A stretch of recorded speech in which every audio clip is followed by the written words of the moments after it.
This meeting is being recorded and may be made available on the Council's website. The first item on the agenda is appointment of a chair for the meeting. Do I have a nomination for chair? I'd like to nominate Karen Rowlands. Thank you. Do I have a second? Yes, I'm happy to second. Thank you. Councillor Rowland will be the chair for the meeting, and I will hand over to her for the rest of the meeting. Thank you. Thank you. My name is Councillor Karen Rowland, and I am the chair of today's licensing committee. With social distancing rules and lockdowns still in place, councillors are meeting today on this video conferencing platform instead of meeting in person at the civic offices.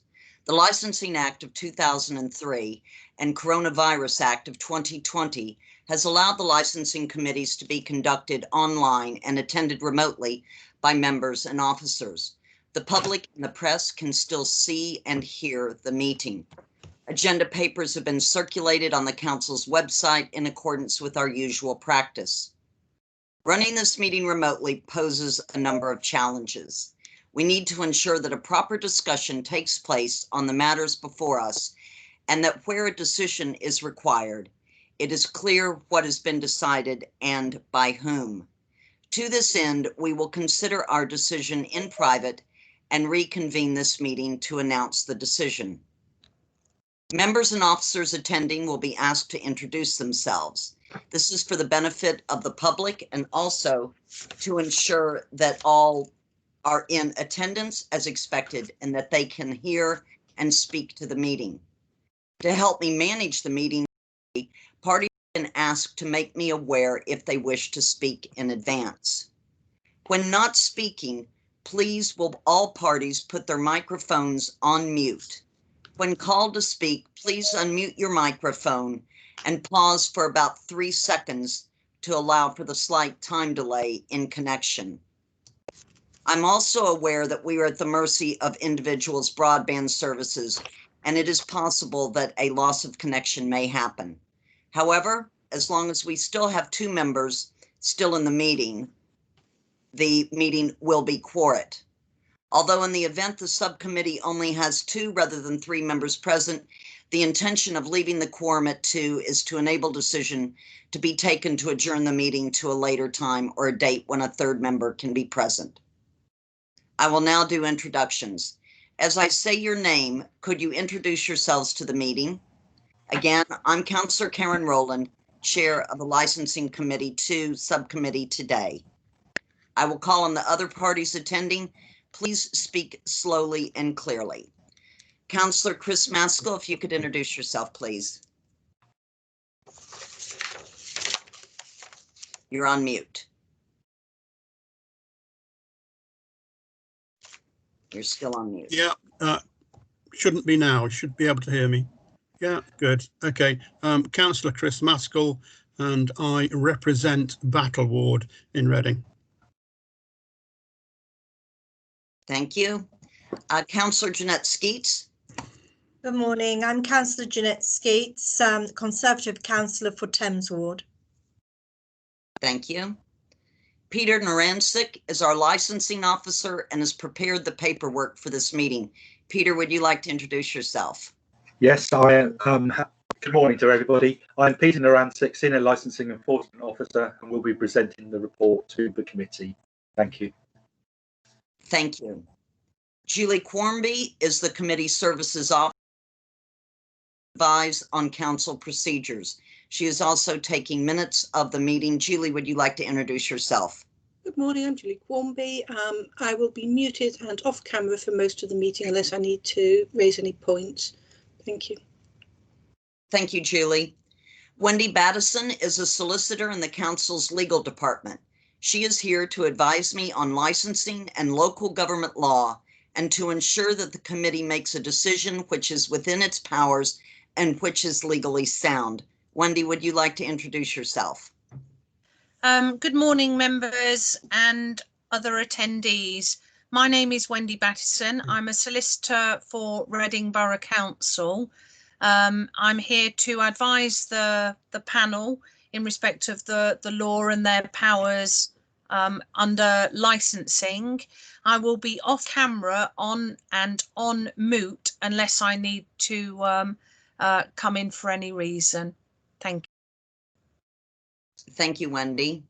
The applicant, Simon Wheeler, on behalf of the Chief Constable of Thames Valley Police. Simon, would you like to introduce yourself? Good morning, thank you. PC Simon Wheeler, a neighbourhood officer and licensing paralegal for the Reading local police area. Thank you, Simon. Next, we have Leo, and I'm going to butcher this name the first time out. It looks like a good Greek name. Charalambidis, the barrister of the King's Chambers, representing the premise license holder, and you can correct me on that last name. Mum, no need for corrections. Thank you very much. That's a great attempt. So well done. Thank you. Okay, thank you, Leo. Then next we've got Robert Smalley from Reading Borough Council Licensing. Robert, if you could introduce yourself, please. Yep, thank you, Chair. My name's Robert Smalley, Reading Borough Council Licensing Enforcement Officer. Great. Next we have Katie Heath, Reading Borough Council Environmental Protection Team. Katie, would you like to introduce yourself? Morning, hi. My name is Katie Heath. I'm a Senior Environmental Health Officer in the Food and Safety Team at Reading Borough Council. Thank you, thank you. And I believe we have other persons in attendance, so I do think that we'll probably go ahead and introduce the rest of them. I'm going to go through my page as I see it, which is the best way to do that. Malcolm Ireland, if you would like to introduce yourself, please. Yeah, thank you, Chair. Malcolm Ireland from Napkin Solicitors on behalf of Applicant Taverns with a premises license holder. Malcolm, you have really poor sound quality. You sound like you've got a truck behind you. Changing the microphone, Chair. Just bear with me. Could you speak again then? I really didn't hear you. I'm just going to try changing my microphone, Chair. Okay, okay. Is that any clearer? It's a bit better.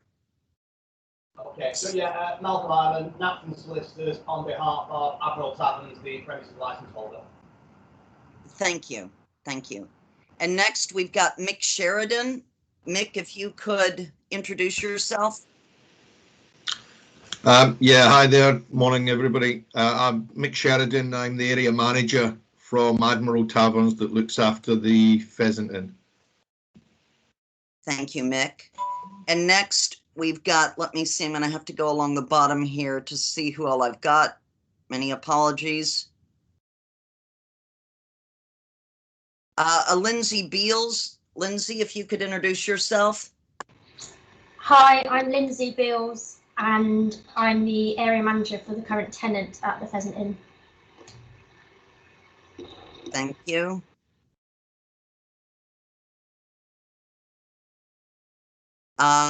Let's see, we've got Declan Smith. Declan, could you introduce yourself and your capacity today? I'm just attending spectator today. My name is Declan Smith, licensing officer at Thames Valley Police.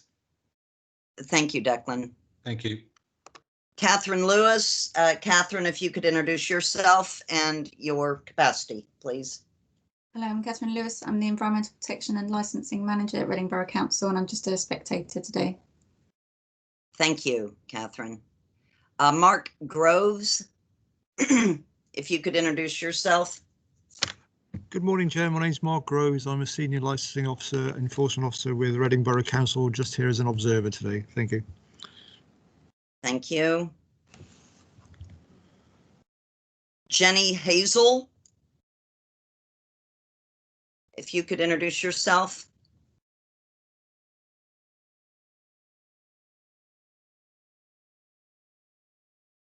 Jenny, you're on mute if you are speaking.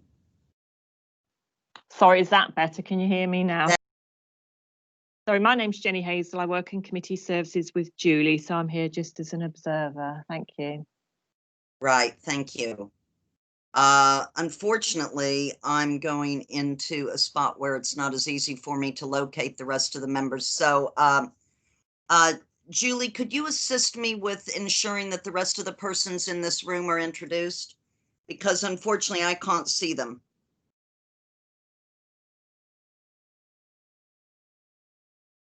And you're on mute if you're speaking, Julie. Sorry, we have Bill Dunn. If Bill would like to introduce himself, please. It's Bill Dunn, Secretary to Reading Pub Watch. I shall be taking no part in this meeting other than in the capacity of an observer. And we have Tevier Markson. Hi, I'm Tevier Markson, the local democracy reporter for Reading. And I think that's everybody. Okay. If anybody hasn't introduced themselves, can they please start now? Yes, please. We'll wait a couple of seconds here. No. Okay. Thank you. It's always helpful to know who's in these virtual rooms and everything. It kind of sets the platform and lets everybody know as best we can who's who. I would like to advise members of the public that they are not able to contribute to the meeting. Committee, there are no minutes from the last meeting, so we can go directly to agenda item 1. Turning now to the declarations of interest under the Council's Code of Conduct. Do any members have any declarations of interest which they wish to bring to the attention of the committee? Councillor Maskell, Councillor Skeets? I have nothing to declare. No. Okay, thank you. I also have nothing to declare for the record. I'm now going to explain what's going to happen at today's meeting. Firstly, I will ask Peter Narancic, Senior Licensing Enforcement Officer, to provide a brief summary of the report and to highlight any matters that are relevant for the subcommittee's consideration. Then I will ask the applicant and/or their representative to address the subcommittee, and after that, it will be open to councillors of the committee to ask the applicant any points of clarification they might have. Next, I will ask those persons responsible, the responsible authorities who have made representations to address the subcommittee and respond to any questions. Then it will be the turn of the premises license holder and/or the representative to address the subcommittee and respond to any questions. The parties we have considered and will be giving 10 minutes to make the representations of the main representations. So there was a request for an extension, which is normally 5 minutes time, and we will be going to 10 minutes today, but that will be timed and you will be asked to complete at that point. After all parties have had an opportunity to speak and questions have been asked, I will ask you and your representative if you have any brief final comments or summing up. At this stage, parties must not introduce any new information. I will then at that point ask everyone to leave the meeting link.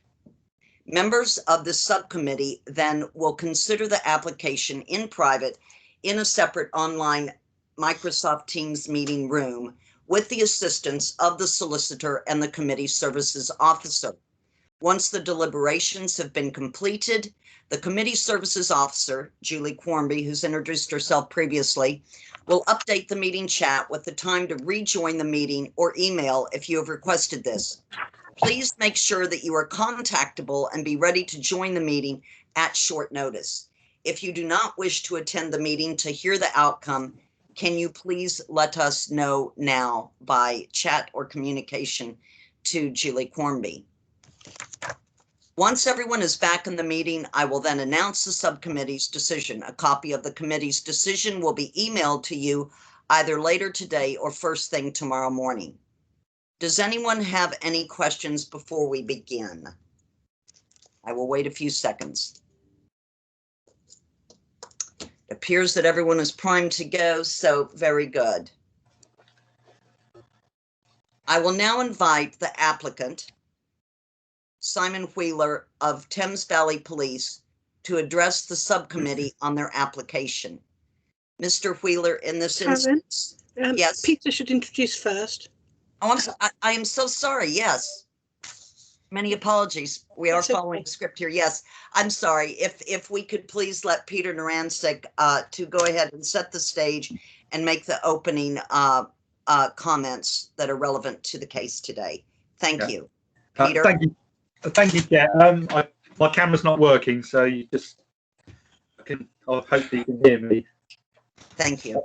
Chair, we are here in respect of a review of a premises licence for the Pheasant Inn, 225 Southampton Street, Reading, which has been brought by Thames Valley Police. The grounds for review are shown at page 243 of your report. The full application starts at page 3. The premise licence is shown at page 177. Representing Thames Valley Police is PC Wheeler, and premises licence holder is Admiral Taverns, and are represented here today by several representatives. During a 28-day consultation period, which ended on the 18th of October 2020, representations were received from the licensing team, Robert Smalley, which is shown at page 115, on environmental health, Katie Heath, which is shown at page 169. I understand some additional information has been circulated to all parties. I do not have anything else to add to this report. Thank you, Chair. Thank you, Mr. Narancic. I appreciate that. And now, at this point, I will invite the applicant, Simon Wheeler of Thames Valley Police, to address the subcommittee on their application. Mr. Wheeler, you have 10 minutes, and I will try to give you a 1-minute stop on that. So if you'd like to begin. Thank you very much, Chair. I have my own timer as well, so I'll set that going. So good morning. There is no doubt that the Pheasant Inn has gained an unfortunate local reputation as a violent and poorly managed premises. All licensed premises must be operated in a way that promotes the licensing objectives and that are safe for the customers, the staff working, and people in the vicinity and residential area. We need to also ensure that this does not negatively impact on any of those individuals. The sad fact is that this premises has been mismanaged for a number of years, and this has led to a number of serious violent incidents. Constant concerns and questions surrounding the behaviour of staff, the patrons, and also suspected drug usage within the premises. The Pheasant Inn, we would argue, does not currently promote the licensing objectives and arguably has failed to do so for many years. Thames Valley Police decided to bring this review following an investigation into the serious incidents of crime and disorder that have occurred at the premises since 2018, as well as constant failures by the premises licence holders to improve the standards, to ensure licence compliance, and to ensure the prevention of crime and disorder is upheld. You've been provided with a substantial bundle of evidence which shows a number of serious assaults have taken place at this premises and that suitable steps have not been taken by either the management, including at least the last 3 designated premises supervisors, or the premises licence holder to attempt to prevent such incidents or to reduce ongoing concerns surrounding the drug usage on the premises and other incidents. The evidence that you've been provided with includes complaints of open drug usage within the premises by patrons, reports of staff drunkenness and suspected drug usage by premises managers, constant extremely high drug usage swab results, numerous incidents of public disorder, including large fights involving males and females, assaults against females, serious assaults using glassware, a serious assault using a bottle, a serious assault using a bladed article. On this occasion, it was a Stanley knife. The failure to provide adequate management and social distancing measures as well. In light of the extremely serious nature of the events that have occurred within the last 2 years, and the fact that this premises is arguably being used to further crimes via the allowance of drug usage and in their failure to respond to or support investigations into incidents of crime. Thames Valley Police ask that you give serious consideration to revoking the licence in order to prevent and to deter similar incidents from occurring in the future. Thames Valley Police submit there is a high risk of similar incidents occurring at the premises should it be allowed to continue trading in its current form. We submit we have a belief that it's only a matter of time before these incidents shall occur and serious assaults continue. Thames Valley Police believe that the current management operating model, which is utilised by the premise licence holder, which devolves the management of the premises to third-party management companies, has led to a lack of control and poor company practice and policy. The consequence of this is a premises which has failed to comply with its licence for many years and has led to some extremely serious incidents of assault, crime and disorder, and as mentioned, high drug readings indicating prevalent on-site use. In addition to this, the premises licence holder has proved unable to comply with their licensing conditions. They have been unable to operate within the confines of their licence, and this is outlined within inspection reports pertaining to 2013, 2018 and 2020. We mentioned this earlier, but the nature of the management of this premises, the devolved management framework, the challenging patrons and procession of poor qualified designated premise supervisors means the Pheasant Inn has become an extremely difficult premises to manage. It's failed to promote the licensing objectives and clearly negatively impacts the surrounding community. Conditions on the licence mean nothing if they aren't enforced properly, and as previously mentioned, this premise licence holder has failed throughout to ensure a quality of management is provided and that this licence is adhered to. The consequence of this is that the Pheasant Inn is no longer a low-risk community pub, but has become a haven for crime, criminals and criminality, which has led to some very serious assaults, which have involved glassware, bottles and knives used as weapons. This is a premises which, if allowed to remain open, requires stringent security measures and vastly improved conditions in order to attempt to preserve public safety. The management company over the years have been proven to be out of their depth, but we cannot forget it is not just about the management companies that have been put in place. It's the premise licence holder that ultimately has the responsibility for ensuring that they promote the licensing objectives. We submit that revocation is appropriate and proportionate in this circumstance in order to promote the 4 licensing objectives, and as usual draw your attention to the East Lindsey Council v Abu Hanif case, which is supportive of that prospective consideration regarding the prevention and deterrence.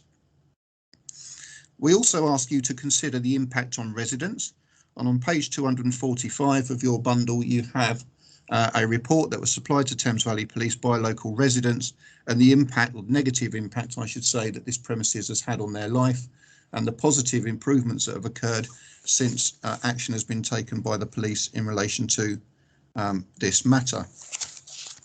I would also ask you to consider some of the direct evidence given by police officers in various reports. At page 118 of your report, in relation to one of the glassing incidents, the officer writes, "The response from the premises was non-existent. The landlord locked the door but did not call the police and left the incident to spill out onto the street.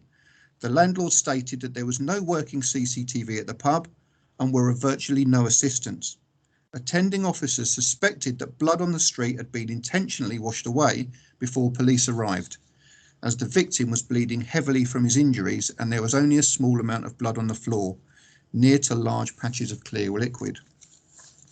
Further on page 142, in relation to a GBH bottling incident, the attending officer said, "Both the landlord and the barmaid had been drinking alcohol and the landlord seemed a bit intoxicated.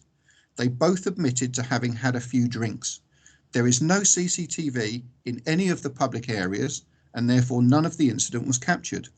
Neither of them phoned the police after the assault, even though they both knew it must have been serious as there was a lot of blood everywhere, and the barmaid saw the deep laceration that the victim had sustained.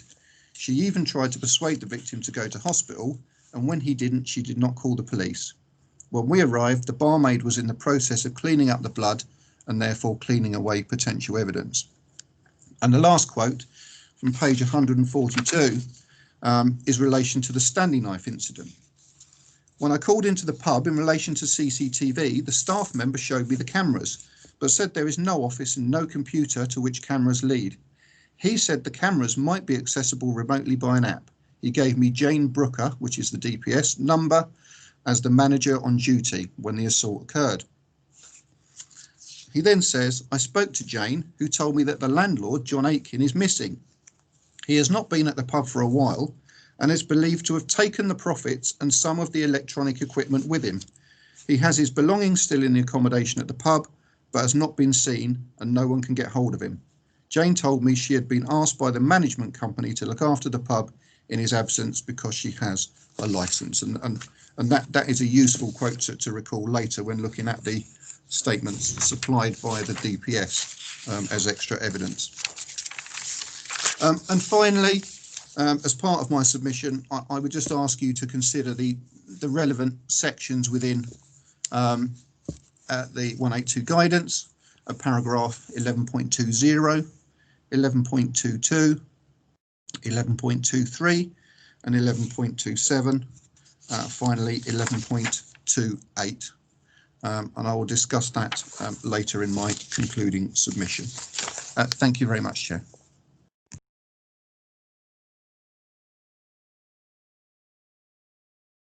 Thank you, PC Wheeler. That's greatly appreciated. Councillor Maskell and Councillor Skeets, do either of you have any questions for the applicant at this time? If I may, I can only see you, Chairman. I can't see anyone else on screen, so I don't know if they're still with us or not. Are they coming back? There's Councillor Maskell, yes. Thank just you. off screen. Yes, I'd just like to ask PC Wheeler, you referred to conditions, that if we were to consider attaching conditions to the licence, that I think you made some reference to the fact that that they perhaps wouldn't adhere to them. You are aware currently there are no conditions on their licence. Is that correct?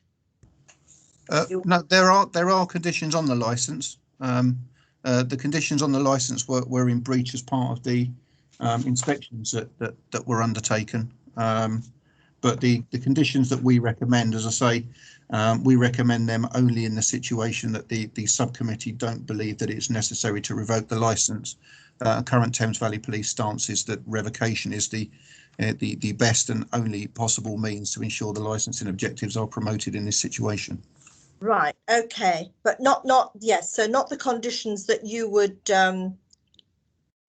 perhaps be if there was to be some coming together of conditions. Not saying there will be. I'm just asking a question here. Are you saying that if we were minded to put extra conditions, you have no confidence that they would be adhered to? We certainly believe, when looking at the historical trading of this premises and the oversight of this premises licensed by Admiral Taverns via the use of devolved management companies, that we believe moving forward there is a very strong likelihood that they won't be followed in the way that would be necessary to ensure that this premises trades safely. We simply make that statement based on our history and the issues that we have discovered at this premises over in effect really the last decade, and I think is supported by the licensing authority enforcement team and also potentially by the environmental health services that have made representation. So certainly we don't have any confidence in the premises licence holders to be able to deliver on this moving forward for any period of time, but certainly the premise licence holder have their opportunity to make presentations to you and to try and convince you differently in terms of what they intend to do moving forward. But certainly, as stated, we stand by the request for revocation. However, we have provided a set of conditions that we hope may in the future address some of the serious issues of crime and disorder if you were not of a mind to revoke the licence. But as stated, we would hope to persuade you that revocation was the necessarily most proportionate step to take to ensure that this premises promotes the licensing objectives. Okay, thank you, PC Wheeler. Thank you. Thank you. Councillor Maskell? PC Wheeler, how would you describe succinctly the level of cooperation you've had from the various people who've been involved in the running of the Pheasant Inn? It's difficult, Chair, because we're often dealing with, in effect, two separate entities. We deal with Admiral Taverns as an offset entity that sit there as the premises licence, but generally do not directly control the premises. So we deal with whichever is the management company that is operating at the premises at any given time, and obviously the designated premises supervisor that they put into place. What we found is that historically, when attempting to deal with these issues, contact will often be made to some extent with Admiral Taverns. Admiral Taverns will provide good contact with us, say the right things, and it's all very positive, but that very seldom translates to any positive implementation of changes at the premises. So we found that the transient DPSs, the standard of DPSs is generally very poor. The potential for them to deliver on the conditions is negligible, to be fair, and have very seldom been able to do that. And the management companies have really overseen that process. As I say, Admiral Taverns, offset from that, I believe can have good communication with us, but it never translates down to that next level. And this is the problem with this devolved management process that is in place, that Admiral Taverns never directly appear to have an involvement with this. The people that are employed there aren't directly employed or overseen by Admiral Taverns, albeit they may tell you something differently. But if that is the case, clearly the setup isn't working because the DPSs are very poor. The management companies have never delivered, and we're left in this scenario that over a number of years, when inspections are carried out, whether it be by Thames Valley Police or the licensing authority, it's usually always the same end product, failing to comply with the conditions, failing to have any suitable due diligence, and a generally very poor run pub. And when you couple that together over a long period of time, you can see this is why we've been getting the type of incidents that we have at this pub that are very serious in nature and often very difficult to investigate due to the poor implementation of processes by staff at that premises. Okay, thank you. I have another question. On the 17th of March 2020, there was a report about a male with a Stanley knife at the Pheasant Inn. And at the bottom of that short paragraph, it says that Jane Brooker, who was not the DPS at the time, refused to provide a statement. Was any reason given why Jane Brooker refused to give a statement? Not that I'm aware of. We did have a look through the actual crime report that was created at the time, and there wasn't any further indication that. I simply have the statement that was made by the officer on the Gen 40.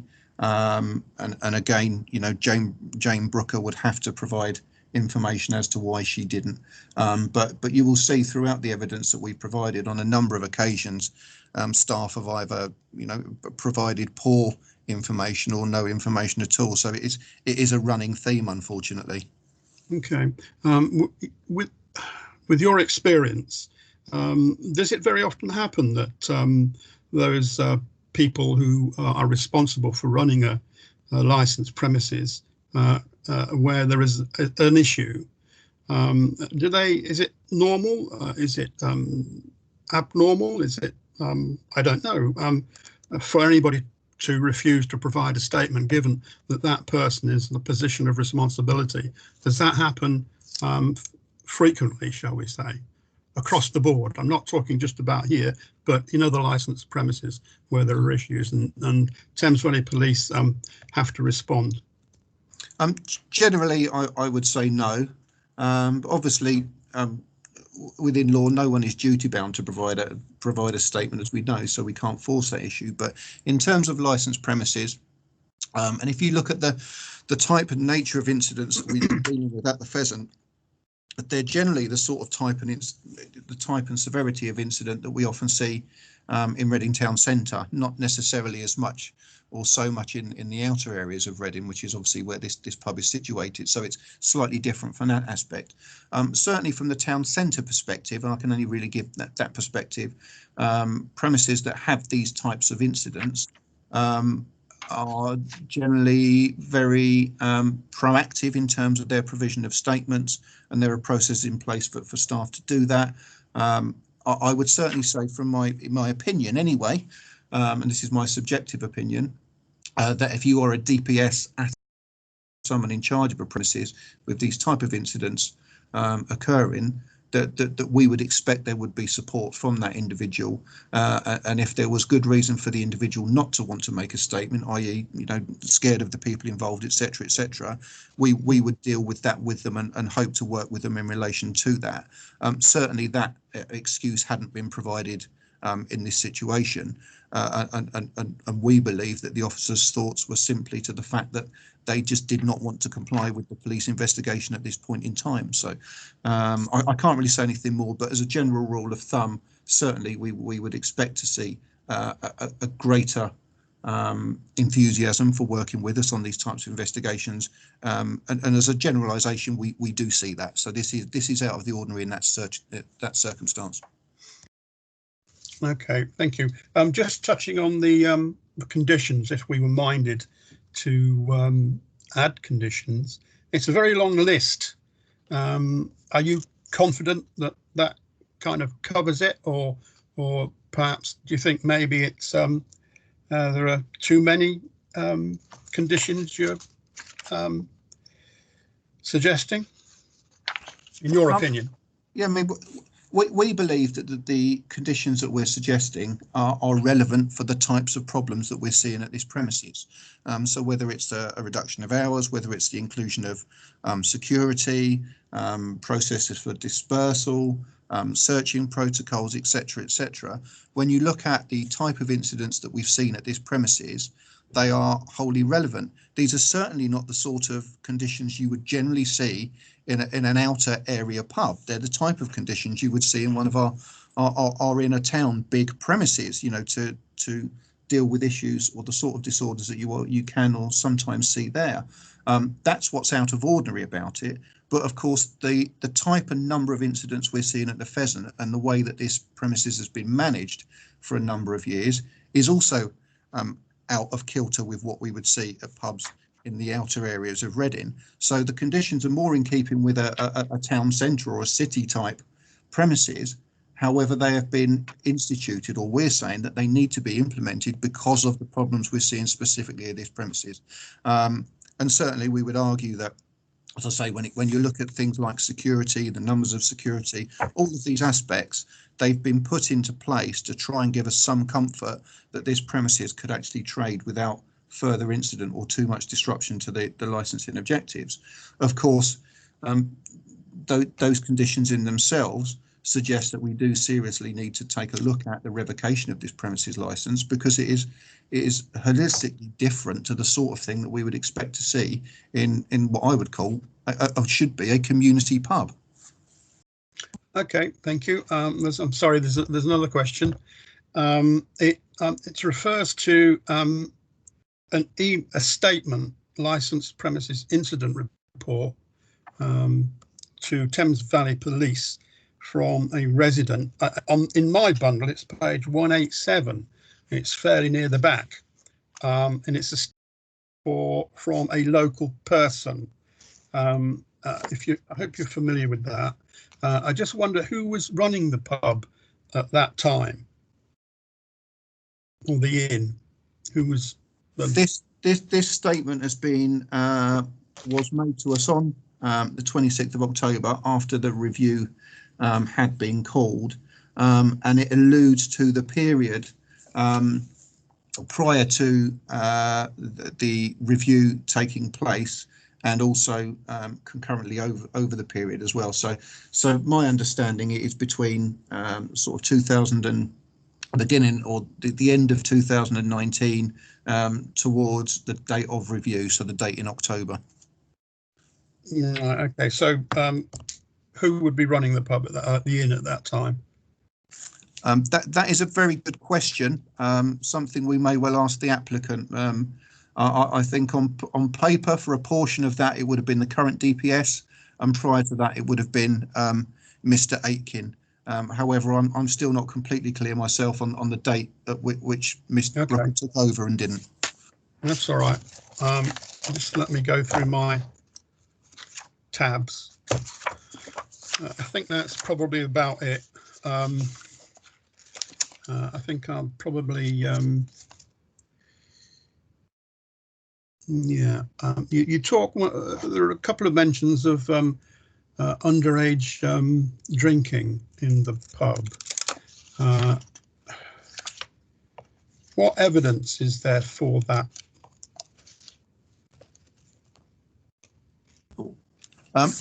I believe the submissions in relation to that relates to information and intelligence that was passed on to us. So, so I would ask that you place as much or as little credence onto that information. We passed it for your awareness, but certainly this is information in some circumstances which we have been provided by members of the public, but we don't have any further evidence to support that. Okay.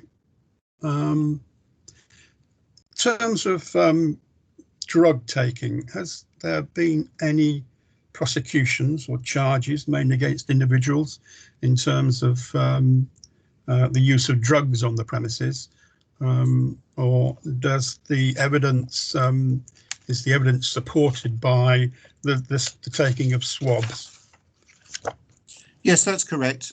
Again, in relation to the drug usage, the vast majority of that has been provided by, again, members of the public via information and intelligence. Okay. There is no direct information to support that other than the fact that we undertook the drug swabbing process, and the drug swabbing process positively supported the fact that there was a high amount of drug usage taking place on the premises. Okay. Another one, I'm interested in the apparent lack of CCTV.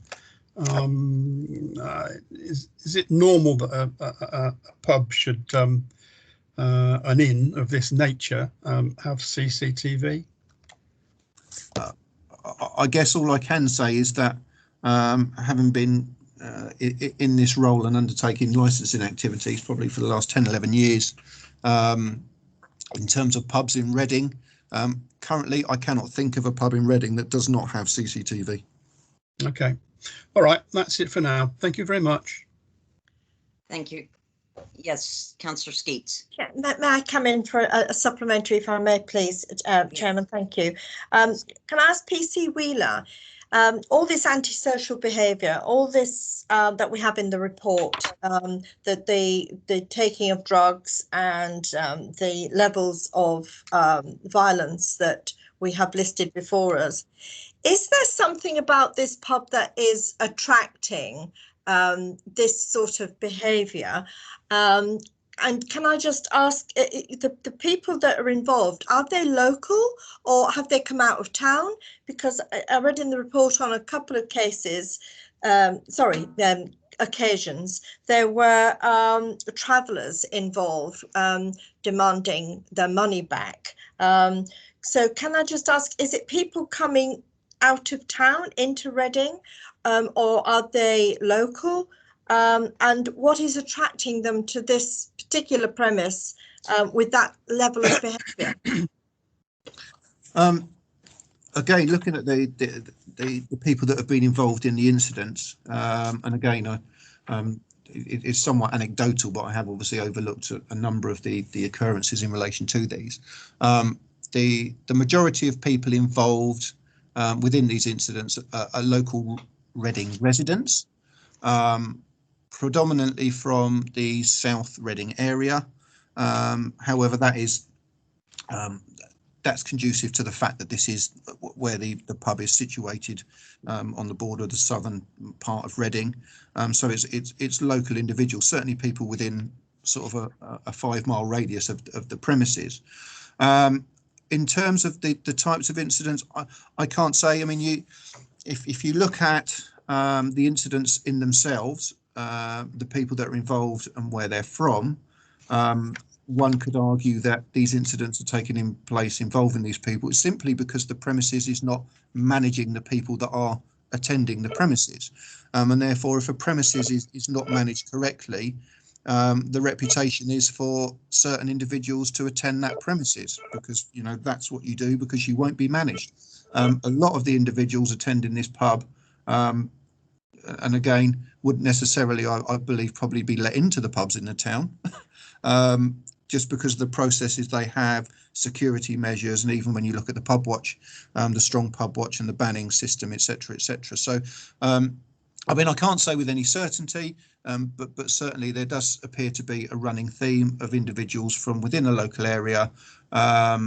It's attracting people that do have a propensity to become involved in these types of situations, and I think that is simply as a result of the fact that the pub hasn't been managed correctly in the past, and actually for an extended period of time. That you will have noted that there's a report in there that involves one of the people that was actually managing the pub at the time. He wasn't an official DPS, but was managing the pub. An unsavoury individual bringing with them unsavoury issues and attracting people of the same nature. And you know, to me, this is a direct result from the fact that we are simply putting the wrong people in this pub, and it's not being managed correctly. We're not vetting the individuals that are running this pub. May I continue? Councillor Maskell, yes, or Councillor Skeets, did you? I'm sorry, just a second. Councillor Skeets, did you have a follow-up? No, that's fine. I'll leave it there. Thank you. Okay, yes, Councillor Maskell. I'm seeking advice from our solicitor at this point, and asking if it's would be an appropriate question to ask Mr. Wheeler to comment on the witness statement of Jane Brooks and the witness statement as Mike Sheridan. Would that be an appropriate question?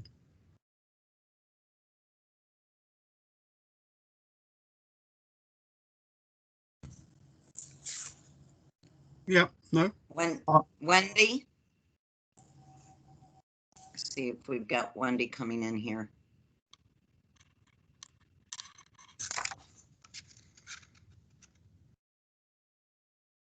Julie, can we try to find Wendy or bring her on here? Wendy, are you muted? Yes, perhaps she's muted. To address Councillor Maskell's question.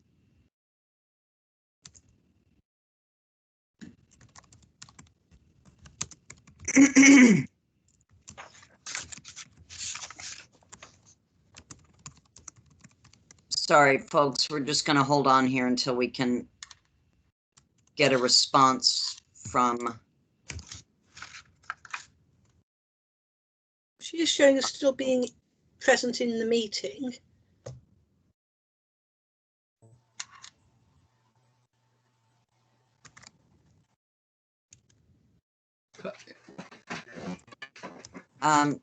Can we just hold on there and let's go ahead and let this proceed and try to find our legal for a response on this first. Sorry, Ma'am, if I may raise a point of order. Yes, sir. I'm very sorry to do this, but I've been taking careful notes of the police representations, and I'm rather concerned by what I consider, to put it quite kindly, incomplete legal submissions, and I will in due course raise those.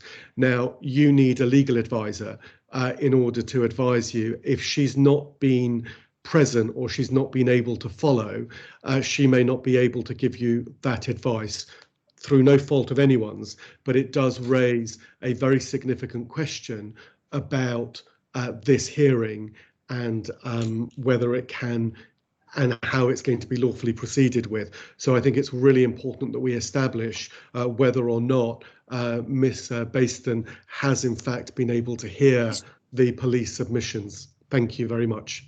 We will take that into consideration. She is having some, she's been having some problems and she is here. I'll ask. Okay. Okay. Thank you. So, Wendy Battison is our legal representative. Could you address the room here? Yeah. And can you also speak to where are you having problems? What's the nature of your disappearance there? And were you able to hear Councillor Maskell's question? The last person I could hear was Councillor Skeets. I got most of Councillor Maskell's questions initially, and then we went on to Councillor Skeets, and then I had a bit of a, might have been a bit of a dropout. So I don't know if we want to go back to whatever was the last things that were said.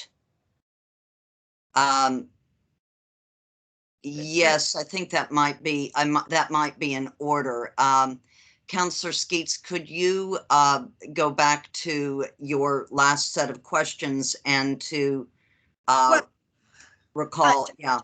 Well, Chair, with respect, I was asking, I didn't have prescriptive questions to ask. I will maybe not put them in the same way as I did before, because the questions I was asking on the back of what has been said and looking at the report. It wasn't written down in like a sort of dress rehearsal. I was asking on the evidence we have before us and what's been said. So I wouldn't be able to repeat it in the same way. But our solicitor said that she'd heard my submission, my questions. It was the Councillor Maskell's question. So may I suggest that you move on to Councillor Maskell, because that's the bit that was missing.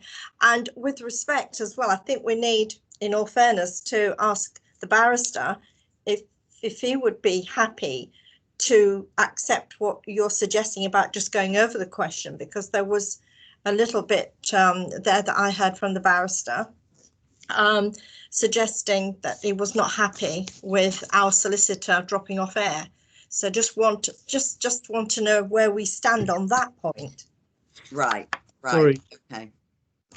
Mark, yes.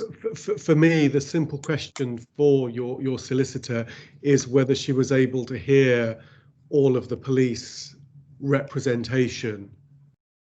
Right. Thank you. Okay. Let me have Wendy Battison address those questions, and then I'll go back to have Councillor Maskell okay. I heard everything that in terms of the questions and answers that were given up to the last note I've got is a question that was from Councillor Skeets asking what sort of people are being attracted to this pub. Are they local residents or from elsewhere? And the last thing I've got from Simon Wheeler was him talking about them coming from the South Reading area, but they were in fact local residents. The bits after that, I'm afraid I didn't get. So I don't know if there's anything of particular concern that came out of that. I've actually got my computer now directly wired into my router, so I shouldn't have any dropout issues going forward. Very good. Okay. If it helps, Wendy, all I have in terms of notes after that was the police commenting on the unsavoury people that visited. He notes that there's wrong people in the pub and there's wrong people managing the pub. And then we had a question from Councillor Maskell to you saying, asking your advice, is it appropriate for him to ask questions of the officer in respect of the two witness statements provided by Jane Brooker and Mike Sheridan? And I think that's the question that you missed. And I think that's broadly where we are I hope that my recollection, more importantly, Ma'am, is in accord with you and your colleagues' recollection, because obviously you three are the most important. But my concern about Wendy having heard everything is certainly covered. So I'm really grateful for that. Thank you. Okay, in respect of that, then members, obviously you have the statements from on behalf of the Admiral Taverns in respect of Jane Brooker, and let me just pull up the other statement. There are two statements. One moment.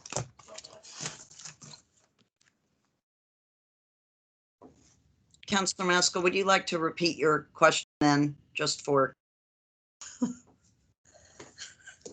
Yeah, sorry, you have members, you have two statements, one from Jane Brooker and the other from Mick Sheridan, who's one of the area managers for Admiral Taverns.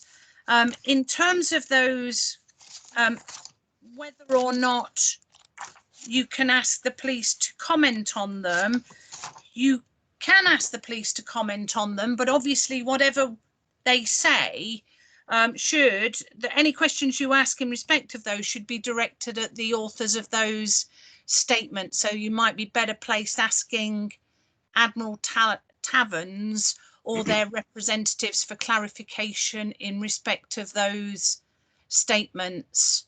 That, you know, clearly what you've got before you is a difference in evidence on some of the incidents that have been reported by the police, for which, for example, Jane Brooker gives an answer, and it's whether or not balancing the weight on a balance of probabilities, which version you ultimately prefer, if that helps.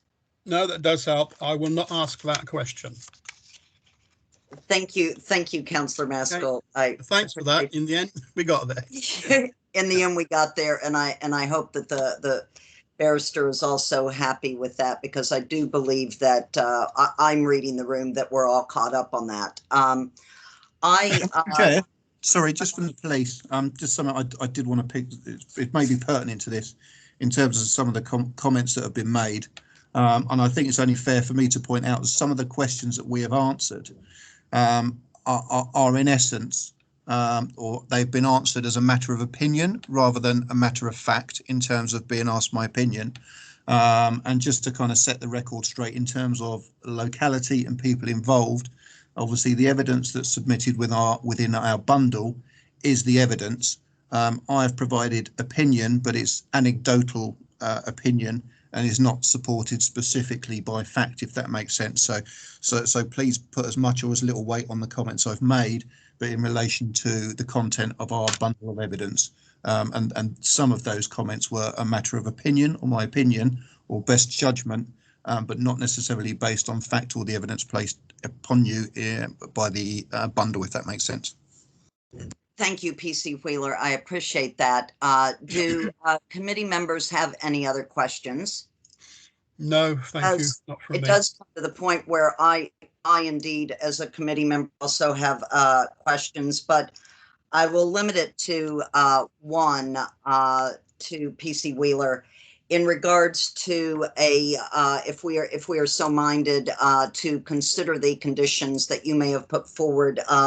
One of your conditions would be for this pub to participate in what you have as a local town center pub watch, or such applicable organizations that are out in that part of Reading. Could you advise me, I don't really know of any other pub watches in that area, and could you advise me if indeed the town center pub watch would be the best one for them? And is this really, will this really, in your mind, help to resolve some of the issues in regards to that organization with pub watch? So we have a very strong centralised pub watch, which does allow premises from outside of the town centre area to join. but it does also act as a conduit to outer pub watches that are developing. So, for instance, in Tilehurst, we have an outer pub watch which now affiliates to the central pub watch. But certainly in relation to premises that sit outside any of those pub watch areas, they are more than welcome, I believe, to the central pub watch, and certainly welcome to begin and establish pub watches in the outer areas. It's a very good way to work in partnership with us and other premises. In terms of the second part of the question, again, I believe it's for the subcommittee to make a decision as to whether or not you believe the premise licence holders moving forward are able to run this pub in the correct manner. You will hear submissions this morning in relation to this and conditions that have been put forward. Simply, we are presenting the evidence of our case. Obviously, as the applicant or as the appellant, they are able to present their case, and we would hope that you would make a best judgment based on hearing the evidence from us, but also from the premise licence holder as well, in terms of improvements that they're intending to make. Thank you. Thank you. Okay. I have no further questions because colleagues have done a very good job, I think, in addressing a number of my points. So I'd like to go on to the license holder to ask if you have any questions for the applicant.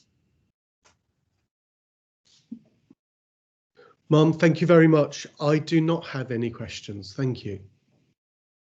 Thank you. And I would also like to ask relevant representations if they have any questions for the applicant. So that would be Robert Smalley and then also Katie Heath. Mr. Smalley, if I could ask you first if you have any questions for the applicant. No questions, Chair. Thank you. Thank you, Mr. Smalley.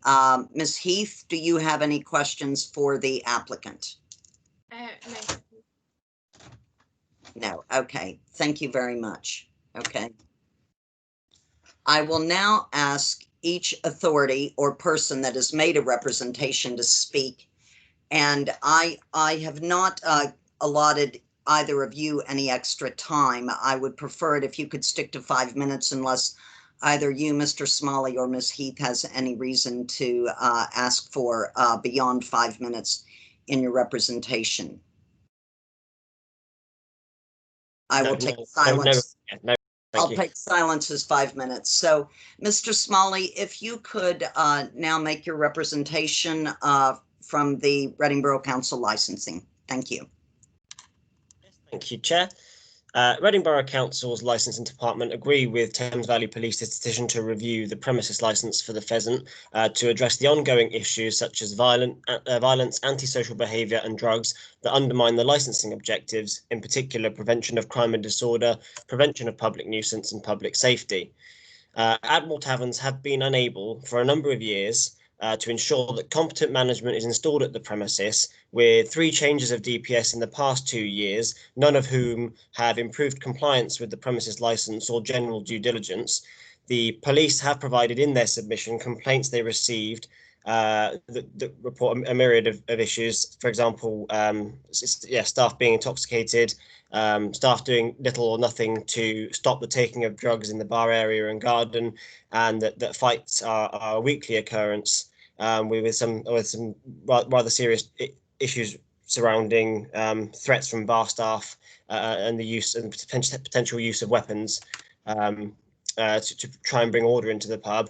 And although anecdotal, and of course the weighting given to such submissions is for members to decide, quite often with problem premises such as this, there is seldom, to use the phrase, smoke without fire. Furthermore, the comments surrounding drugs are unfortunately coupled with high swab readings as provided by Thames Valley Police that highlight that the premises has an issue, with drugs that has not been effectively managed. Separate to Thames Valley Police's interactions with the premises, Reading Borough Council's licensing team has inspected the premises 3 times while Admiral Taverns has been the licence holder. These inspections found breaches in areas such as drug policy, fire safety, lack of signage to prevent public nuisance and no re-entry policy. Following the inspection in 2013, an inspection in January 2018 found the premises in a worse state of compliance, such as not being able to present and display the required paperwork. Following the submission by Thames Valley Police of this review, another inspection was carried out on the 8th of October 2020 and did find many improvements in comparison to the previous 2 inspections conducted by Reading Borough Council. It should be noted, however, that these improvements are likely as a direct response to Thames Valley Police's inspection conducted on the 9th of September 2020, which itself found many of the same issues as had been identified during previous inspections by both Thames Valley Police and Reading Borough Council. It is positive to finally see some improvement after many years of poor performance. However, this should not detract from the history of the licence holder's inability to ensure effective management of the premises. In fact, it is unfortunate that it has taken a review being submitted to prompt the licence holder to make some improvements. Thames Valley Police have supplied a great quantity of evidence with their application that shows consistent failings on behalf of the premises licence holder to comply with the conditions of their premises licence. This is coupled with the poor record of due diligence at the premises, even in basic areas that would be expected of a premises such as this, for example, incident and refusal registers and operational CCTV. It is unfortunate that the premises already attract some challenging individuals with a propensity to commit crime and conduct antisocial behaviour. This results in the premises itself, being in a self-fulfilling cycle of poor management and procedures that attracts those challenging individuals, who are then difficult to remove from the premises and over time, to use a phrase, become part of the furniture due to a lack of effective procedures. This then results in a poor reputation, which attracts even more challenging individuals, and so the cycle continues. Revocation of the premises licence would, of course, break this cycle, and we believe that this is a proportionate measure based on the history of poor management, coupled with a lack of evidence from the licence holder that there would be any reason to have faith in them going forward, that similar issues won't continue to occur. But however, if members are not minded to revoke the licence, then we would put forward that there needs to be implementation of robust enforceable conditions that the premises licence holder needs to comply with to ensure good procedural standards at the premises and ultimately promote the licensing objectives. And I'll address my recommendations for determination in the summary. Thank you, Chair. Thank you. Thank you. Now I'd like to call on Katie Heath, the Reading Borough Council Environmental Protection Team, to make a statement. Ms. Heath, you have 5 minutes. Thank you, Chair. Could you speak up? Yeah, sorry. The Food and Safety Team support the application to review the premises licence and have made representations with regards to their licensing objectives, namely public safety and prevention of crime and disorder. The Food and Safety Team have reviewed CCTV footage provided by Thames Valley Police concerning an incident at the Pheasant Inn on 28th of August 2020. This was provided to us regarding concerns for insufficient implementation of controls relating to COVID-19, in particular absence of social distancing, which we are currently responsible for enforcing under the emergency legislation. Information received from Thames Valley Police states that there were between 100 to 150 persons in the rear garden of the premises on that day, and that social distancing controls were not observed.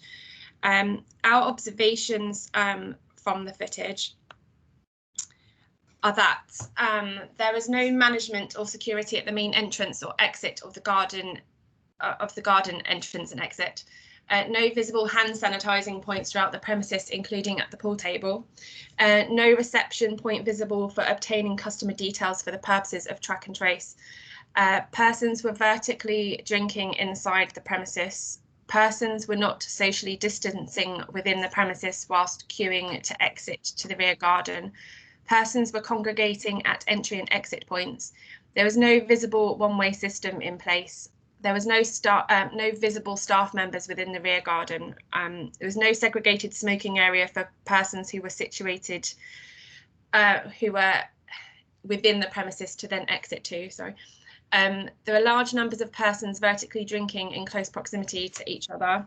It was not possible to distinguish groups of persons from each other, and socially distanced seating that had been provided was not being utilised. Persons were not socially distancing when exiting the premises. Our team then carried out a reactive COVID-19 inspection on the 14th of September. This identified that the risk assessment had not identified all controls to mitigate COVID-19 within the premises, both for staff and customers. In particular, it did not identify the provision of hand sanitizer on entry to the premises, no mitigation to safeguard staff working behind the bar, where less than a 2 metre distance was in place between staff and customers. No inclusion of venue capacity, no measures for socially distancing staff, no signposting for test and trace, and there were also issues with the functionality of the hand washing facilities within the WCs. These points are not in keeping with good practice in relation to COVID-19 controls and did not align with published government COVID secure guidance at the time of the incident. Failure to risk assess a business premises for COVID-19 and/or failure to continually implement the required controls to prevent transmission of COVID-19 presents a serious risk to public health and safety. And that's it. Thank you very much. Thank you, Ms. Heath. Could I ask councillors if you have any questions for either Mr. Smalley or Ms. Heath? Either of you, Councillor Skeets or Councillor Maskell? I have no questions. No, I think any questions that may have arisen from what's just been said from Mr. Smalley and Ms. Heath, I think were covered when we spoke to PC Wheeler. Thank you. Thank you. I have a question for Ms. Heath, if I might. Ms. Heath, you are discussing the situation regarding COVID-19 and the fact that you made a reactive, I guess, visit or review to the premises and found some improvements, but not, as you were saying, and not everything was carried out or put in practice. Could you describe to me where in these situations are found, such as in pubs or gathering places during COVID-19 when we're not in a lockdown situation, obviously? How are those situations dealt with, and are they finable? Do you get the police involved, and situations or just kind of answers about that? And also, if you felt that if this should have been taken to a level such as a fine or anything further. Thank you. I'll try to answer that as best as I can. Responsibility for enforcement for different areas of the restrictions and controls that have been put in place for COVID-19 are sit across several organisations. So us as the council have responsibility for enforcing some matters, and others fall with other organisations. We do have the power to issue fixed penalty notices on some matters, not all, and there are new provisions also coming into place in relation to enforcement of COVID-19 controls. However, fixed penalty notices have not necessarily been in place for the duration, and I don't believe that the system was in place at the time of the incident that was notified to us in August. As I'm sure everyone can appreciate, the guidance and the legislation is changing quickly, and has brought many changes with it. My understanding is that following our visit to the premises, a further visit has been carried out by another team that is also undertaking COVID inspections within the council. At this stage, it hasn't been escalated for enforcement in terms of a notice or a fixed penalty notice, which would be a fine. Thank you. Thank you. If there's no further questions from my colleagues on the committee here, then I will go ahead and proceed to ask if the applicant has any questions for those that have made representations first. Ma'am, thank you very much. No questions on my part. the applicant I asked first, and then, yeah. Sorry, of course, you're Sorry. absolutely right. Apologies. It's okay. Thank you, Chair. No, we have no questions. Thank you very much. Okay, very good. And then I will assume, Mr. Karalambidis, that you also, as the license holder, have no further questions. That's right, yes. Thank you.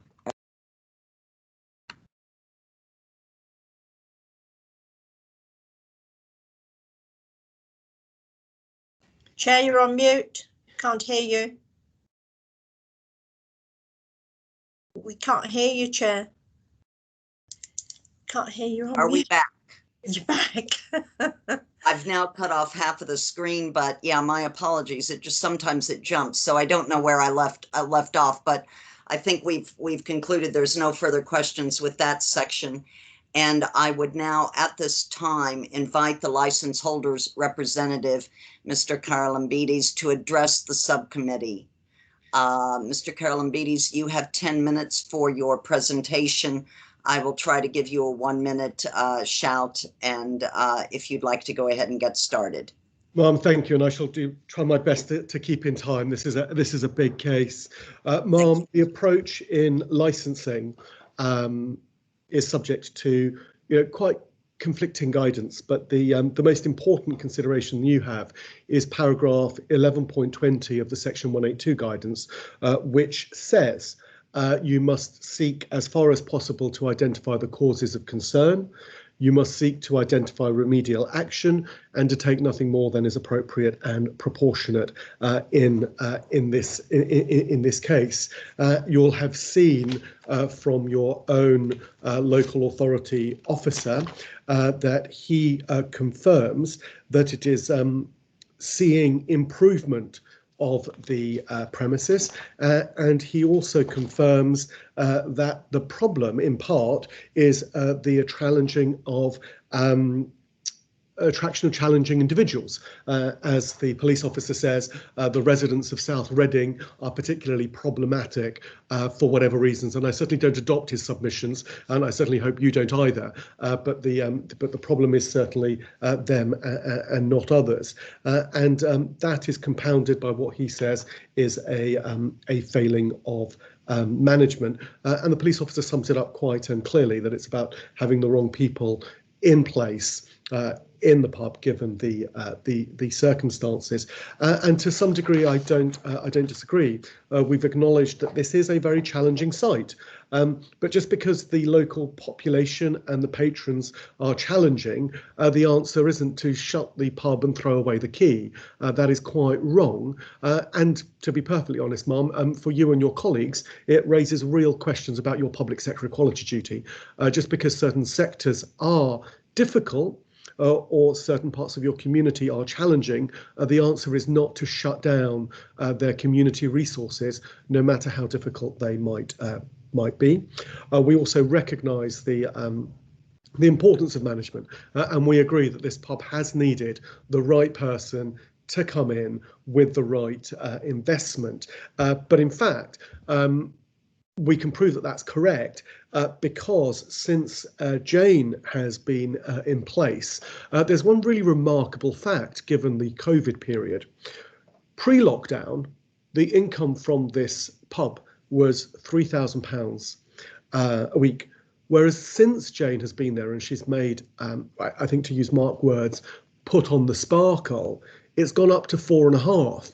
Now just pause for a minute and think there that you've got a premises described as being in a problem area with problem people and problem management, and yet at the worst time that the entertainment and leisure industry is finding itself, you've got an individual that can actually turn this pub around in the worst of circumstances. So think about the impact that she's going to have when we give her the best of circumstances and the support that she can. And in her witness statement, she said that, what you need quite often is to, clean the flagstones, plant some flowers, change the curtains, put in measures that she's now empowered to do. And you'll also observe that she has done these on her own volition, having requested support from the management company and from Admiral Taverns, before there is even the formal agreements in place. So this tells us about her commitment. And what it also tells us is how important local knowledge is. You know, she says, you know, I've lived in this area for over 30 years. I know how to deal with the local people, and that's why you can get a local community pub, because the right person to manage a local community pub is a local person. Mum, in the Section 182 guidance, both the police and your licensing officer and your report points out to paragraph 9.12, which says that the police are the main experts in terms of crime and disorder. However, and very crucially, the guidance says that their evidence must be able to withstand the scrutiny to which they ought to be applied. And the note that I had listening to the officer's report was that it was highly speculative, highly exaggerated, and highly emotive. That is not evidence. I'm incredibly grateful to your colleagues for their very sort of probing questions and the scrutiny that they applied to this evidence, because effectively what we've come to is the conclusion that what we're looking at here is speculation, gossip and anecdote. And I am grateful to the police for finally bringing some clarity to this, where Mr. Wheeler repeatedly confirms somewhat anecdotal. It's opinion based on anecdotal information, not supported by fact. And Mom, that is absolutely crucial. You're not here to make a decision on what he said, she said in the background, which may have happened, the stories that people tell, the stories disgruntled people tell that are not based on facts. And I have to say that when I come to a review, I expect the police officers themselves to have scrutinised the stories and the gossip that is presented to you, because how else are you supposed to make a lawful decision that can withstand challenge? So effectively what we've been told is, well, it's just gossip. I can't check it. I can't corroborate it. And on the back of these colourful tales, I'll add my own colourful tale. Well, that's just not licensing, and that's just not lawful. For my part, I've taken the relevant date as being March 2020. And that's important because the Court of Appeal case of the Hope and Glory tells us that when we approach licensing, we do so on the basis of the here and now, not on the past historic and on what might have been and on what he said, she may have said. You've got a significant trigger date of the 17th of March, and it's of course appropriate that that trigger date is there. But you'll also see that on the 17th of March, the police's own evidence in Appendix 23, and apologies, for whatever reason, I don't have page numbers, though I printed off whatever was on the website. What you've got on the 17th of March is that Jane calls the police. That's called partnership. That's called cooperation. She explains herself. I don't know what is meant by she refused to give a statement, because she's the one calling the police. That's a statement. She gives reasons because she says who the suspect is, where he came in, how the argument started, what she did from behind the bar, her level of intervention and her involvement. She also states that she doesn't know who the suspect is, but that she can identify him. And she gives her views as to how the fact that he seemed angry, riled up, and why she intervened. Now, to me, that says I've got a cooperative person that calls the police, that gives me relevant information and shares that relevant information, which is why I have to repeat again, I'm very concerned that the police don't read their own evidence in Appendix 23 and instead rely on a very selective, exaggerated and emotive response. We also know that because of the support given by the police, to the police by Jane, they're able to apprehend the suspect, they're able to make an arrest, and they're able to recover the weapon. So all those historic problems about not calling the police, not sharing information, cleaning up crime scenes, whatever they may be, because I have no instructions, they are old, that none of the people that I can take instructions from are around anymore. All of that's covered because Jane, through her actions, proves that there is a response. The next incident happens on the 28th of August. Again, in that case, the police are properly engaged and they are called. And what we find, really rather disappointingly, is that well, Mum, there's a big case to answer, and either I'm going to answer all of it or just a partial of it. And I'm doing my best to rattle through it. I only have a few short points. You have a minute. What we see on the 28th of August is that the police arrive and people are dispersed by my clients, and I can take you to that, but I won't because I'm being guillotined by time. But that's why they're outside. And what the police have not done is actually read our witness statement and our reasons. On the 9th of September, you've seen there's ongoing engagement, and you can see that they are engaging both with Admiral Tambans and with ourselves, which is why we've got the improvement. On the 21st of July and on the 29th of July, these are entirely uncorroborated. On the 21st, we're closed. On the 29th, it didn't happen on our premises. The police have not read that. What we don't understand, and I'll finish on this and hopefully be able to make up for all the lost time in answer to your questions, is in March, we're having a conversation with the police which says we'd like to impose some conditions. We say yes, let's impose some conditions. And then between now and then, on the basis of one serious incident and one visit, we've been asked for revocation, entirely disproportionate, which is why we set out the list of conditions at the end. I can see that you're impatient to maintain time, and I appreciate that. I do have a lot more to say, but I hopefully will be able to do that in answering your questions. We do have questions, so I'm sure. So thank you very much. Councillors Skeets and Maskell, do either of you have questions for Mr. Karambides?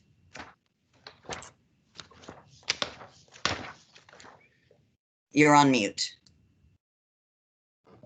You're still on mute. Yeah, got it. The third time's always a charm, Mr. Maskell.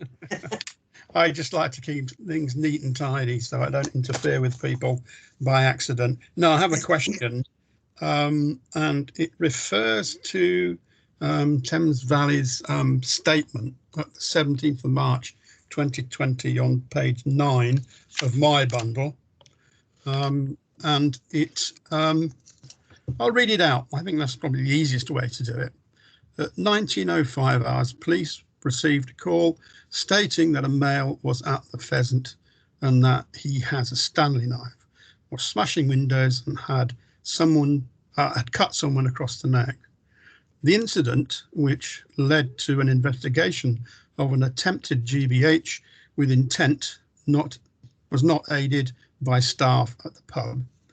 In a report written by the initial investigating officers, they state that the landlady, Jane Brooker, who was not a DPS at the time, refused to provide a statement. The piece I'm interested in is that Jane Brooker refused to provide a statement. And I just ask, is that the action of a responsible person? Well, in response to that, first and foremost, that's just plainly wrong, and we dispute that. It was Jane that called the police. It was Jane that provided all the information to police recorded at paragraph 23. What she was pressed on, I'm told, on the night was about the management arrangements, which she didn't have any information on, and that's what she couldn't answer. When it came to engagement with the pub, she is with the police, she is responsible. She called them, she provided the information, the person was apprehended, the knife was found, she intervened. So absolutely, Jane is responsible, which is why the police were able to intervene so successfully on the 17th of March. What is irresponsible, however, is the police selective, exaggerated and emotive paraphrase, which fails itself to read the full evidence that is set out at Appendix 23 of your bundle. And I have to say, sir, that is very disappointing because it's about giving you and your colleagues a full rounded picture, not a partisan partial picture. So Jane is responsible, and the incidents of the 17th of March proves that. Okay, so in summary of your answer then, those 1, 2, 3, 4, 5 words are completely inaccurate and misleading. Would you say that? Absolutely, because if you look at the evidence of the police in Appendix 23, it tells you who called the police. It tells you all the information that she gave to the police and the fact that she herself had intervened in the incident, seeking to reduce the harm to staff and to patrons. So absolutely, it's misleading. And I don't even have to refer to Miss Brooker's statement. All I need to do is refer to the police's own words at paragraph 23. Sorry, Appendix 23. Okay. Let me just have a look at my papers again. Please do. I know you tab. Yeah, doesn't always work. Okay, for the moment, that's it from me, but I may very well come back with another question. Certainly. Yes, Councillor Skeets, would you like to say anything, ask any questions, please? Can you hear me? Have I done it? Yes, it's successful. We can, yes.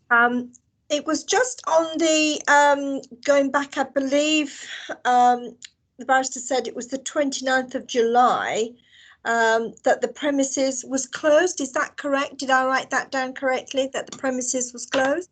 The premises was closed on the 21st, and that's in our witness statement. So we completely deny that.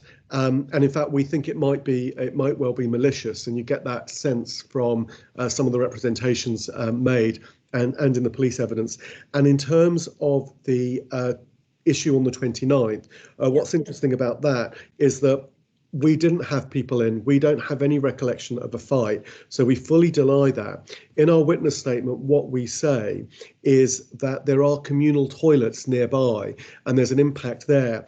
And also, if you look at the police evidence in the later appendices, you'll see that the police say, well, you know, this is a person that has complained before. That's the person that complained on the 21st of July when the premises was closed. So I don't know if they're vexatious or malicious. I can't answer that, but that is one interpretation. And in any event, they say, look, it's closing up time. Has this been exaggerated? So we don't know. So again, it's really regrettable that the police have chosen this particularly emotive and partisan interpretation on their own evidence. There are at least several other outcomes. We make a statement that's been ignored. I'd have hoped that the police would have read our statements with the care that you're reading theirs and we're reading theirs, rather than just ignoring it, which is why I say, ma'am, that we've really got the trigger incident on the 18th of March, the 28th of August, and then the visit. This is at the lowest level of a review that you can find. It's all about poor management and putting some things right. That's where we are here. And did this come as a surprise to you? Because I think you said that you were working together with the police to look at putting together some conditions that would be satisfactory on both sides to put forward. And so this came as a surprise to you? Absolutely, Mum. I mean, we've not denied that this is a difficult area with difficult patrons. We see that. We don't deny that we need to get the right management. We agree that, and it is taking time. We'll agree to that. Though I'm really happy that the third party, Q-Ins and now Jane, are making the steps in that direction. And so back in March, you'll have seen in the witness statements, the attached correspondence. We have, we'll agree to the conditions, and the conditions were quite reasonable at the time. Let's work on it. We then had, to state the obvious, COVID. We had furlough. We had difficulty contacting people. And the next thing we know is we're beginning to reopen, and suddenly we're being told, shut this place down. Both the management and the people of South Reading aren't good enough, and so we're going to close down their community pub.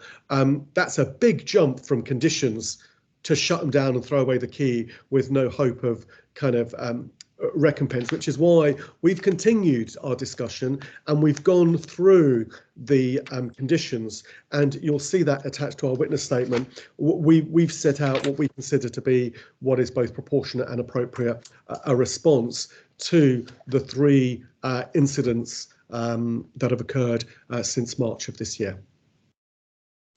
Thank you. Yeah. Okay. Yes, Councillor Maskell. Yeah, I'm interested in a line in a paragraph in the use of words in the witness statement of Jane Brooker on page 193 in my bundle, and it's item 7. I'm not going to read all of that. It's just if you could expand on the bottom 3 lines. I have seen incidents listed in the police review, but do not believe they're as bad as they are made out to be. Is that a suggestion that the police evidence is not secure? Well, sir, I think Jane's a lot more polite than I am. You've heard what I have to say about the police evidence, but even if you don't want to listen to me, listen to Simon Wheeler, who tells you that his evidence is anecdotal, it's opinion, not supported by fact, not based on fact. He says it's somewhat anecdotal. He says it's intel passed on. It lacks possible credence. It's from the public. Is no further evidence, no direct intel. In the police's own words, we're being told that their evidence is inherently unreliable, uncorroborated, uninvestigated, and unsuitable for a licensing committee to comply with its obligations to make a decision on the basis of evidence. This isn't about gossip and opinion and interpretation. It's about looking for facts, and the police are telling you there are none. Where there are facts, the police get their own facts wrong and choose to highlight aspects that are not accurate, whereas when you dig down into their own appendices, you'll see that there's a very different picture. So absolutely, the police case is quite selectively put. Okay, thank you.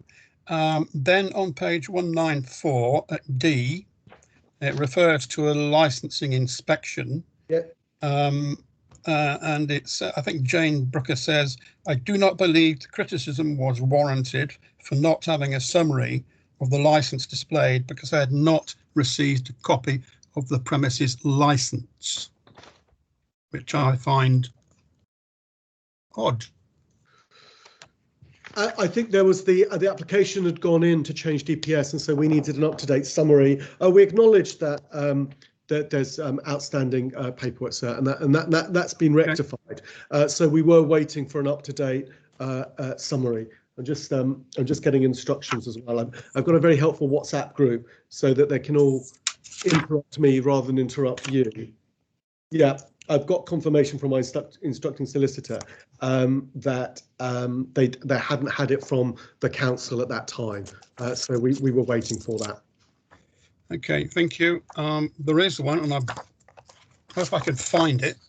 There is a long email from a resident which outlines the issues as she sees them, or they see them, surrounding the Pheasant Inn, and I'm desperately trying to find it here. It's LIC 6, so I think it's at the back of the report before our witness statements. Okay. It goes further in, doesn't it?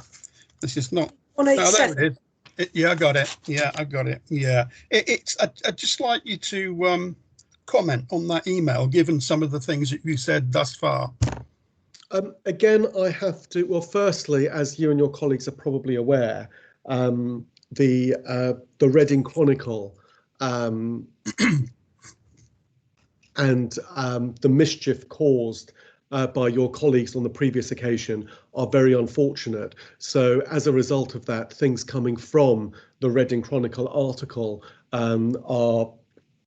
are inappropriately coloured and certainly are not examples of good practice. So that makes me concerned about what local residents are reading based on what their councillors are wrongly telling them. And then secondly, what I find is that we've got references to events that are historic, that can't be proven, that are connected with some of the wider concerns in the area. I also note that when I go back to appendices 20 relating to the 21st of July, what we have there is a complaint about an event which had apparently 200 people, but we were closed. We didn't have an event with 200 people. The police haven't checked that. So as I say again, I don't know.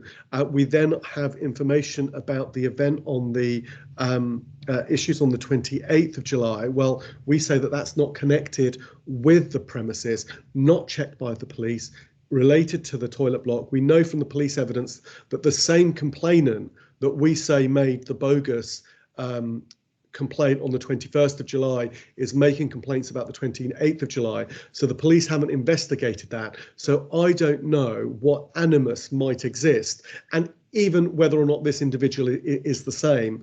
What I do know is that this has been advertised, it's been in the press extensively, and no local residents have made representations except this anonymous person, which can't be corroborated, and there are real questions about whether or not that can be relied upon. So I would ask you to place no weight on that because of the potential that it might be vexatious. Okay. Some very serious allegations have been made by Thames Valley Police in respect of people being glassed and bottled, which I think are rather unfortunate terms. So it seems to me, sat here listening to you, although having acknowledged that there are issues, there have been issues around the Pheasant Inn, and that you are attempting to address those issues. But essentially, it seems to me what you seem to be saying is that the report from Thames Valley Police, RBC and the Environment Health Officer are of no great value to us in terms of their accuracy and whether or not they are would stand up anywhere. So what I'm saying is that there is some general concern around the people and the premises. I don't disagree with that. I say anything before March 2020 is in the past historic. It has been described by the police officer as being anecdotal. It's unsafe on his own submissions to use that. And I agree with him. I don't know what's based on gossip, what's based on uncorroborated reports, and what's based on facts. That case isn't there. So it is absolutely unsafe. I do agree that on the 17th of March, there was a Stanley knife incident because we called it in. I do agree that we have a challenging premises with challenging patrons. That's in our witness statement.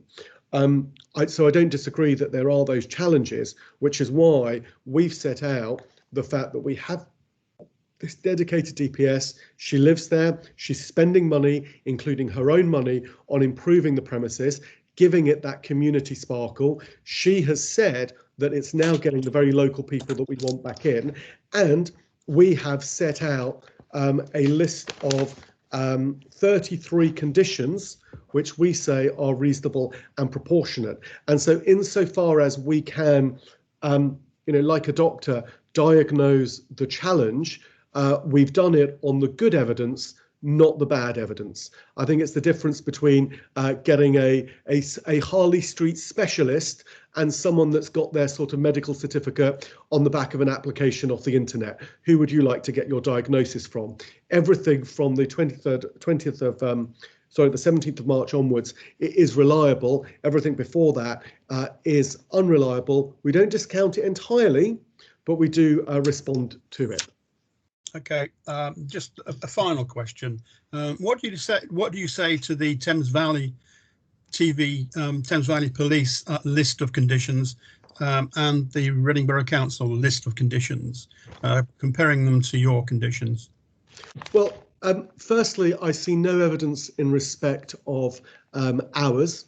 I don't see any analysis of the times of issues or linked to particular problems. So I don't understand why that's been included. You've not been addressed on that, partly because in fairness to them, they want you to lock this pub up and throw away the key. I don't understand why there needs to be the level of searching individuals that they request, and I don't also understand why the outdoor area has been closed when they've asked for. And finally, the SIA provision is just entirely disproportionate when you look at the real evidence rather than the alarming list of headlines that the police rely on.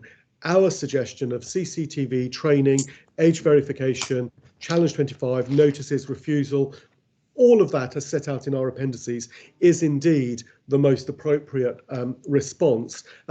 And we've conceded at the weekend be a minimum of 2 supervisors on Friday and Saturday. So what we've tried to do is have a reasonable discussion. Unfortunately, we've had it on our own because your responsible authorities have decided to lock the door on ongoing communications, which is odd given that they themselves have recognised that improvement has happened at this site. Okay, thank you very much indeed. That's very helpful. Councillor Skeets, do you have any further questions? No, I don't, Chair. Thank you. Okay.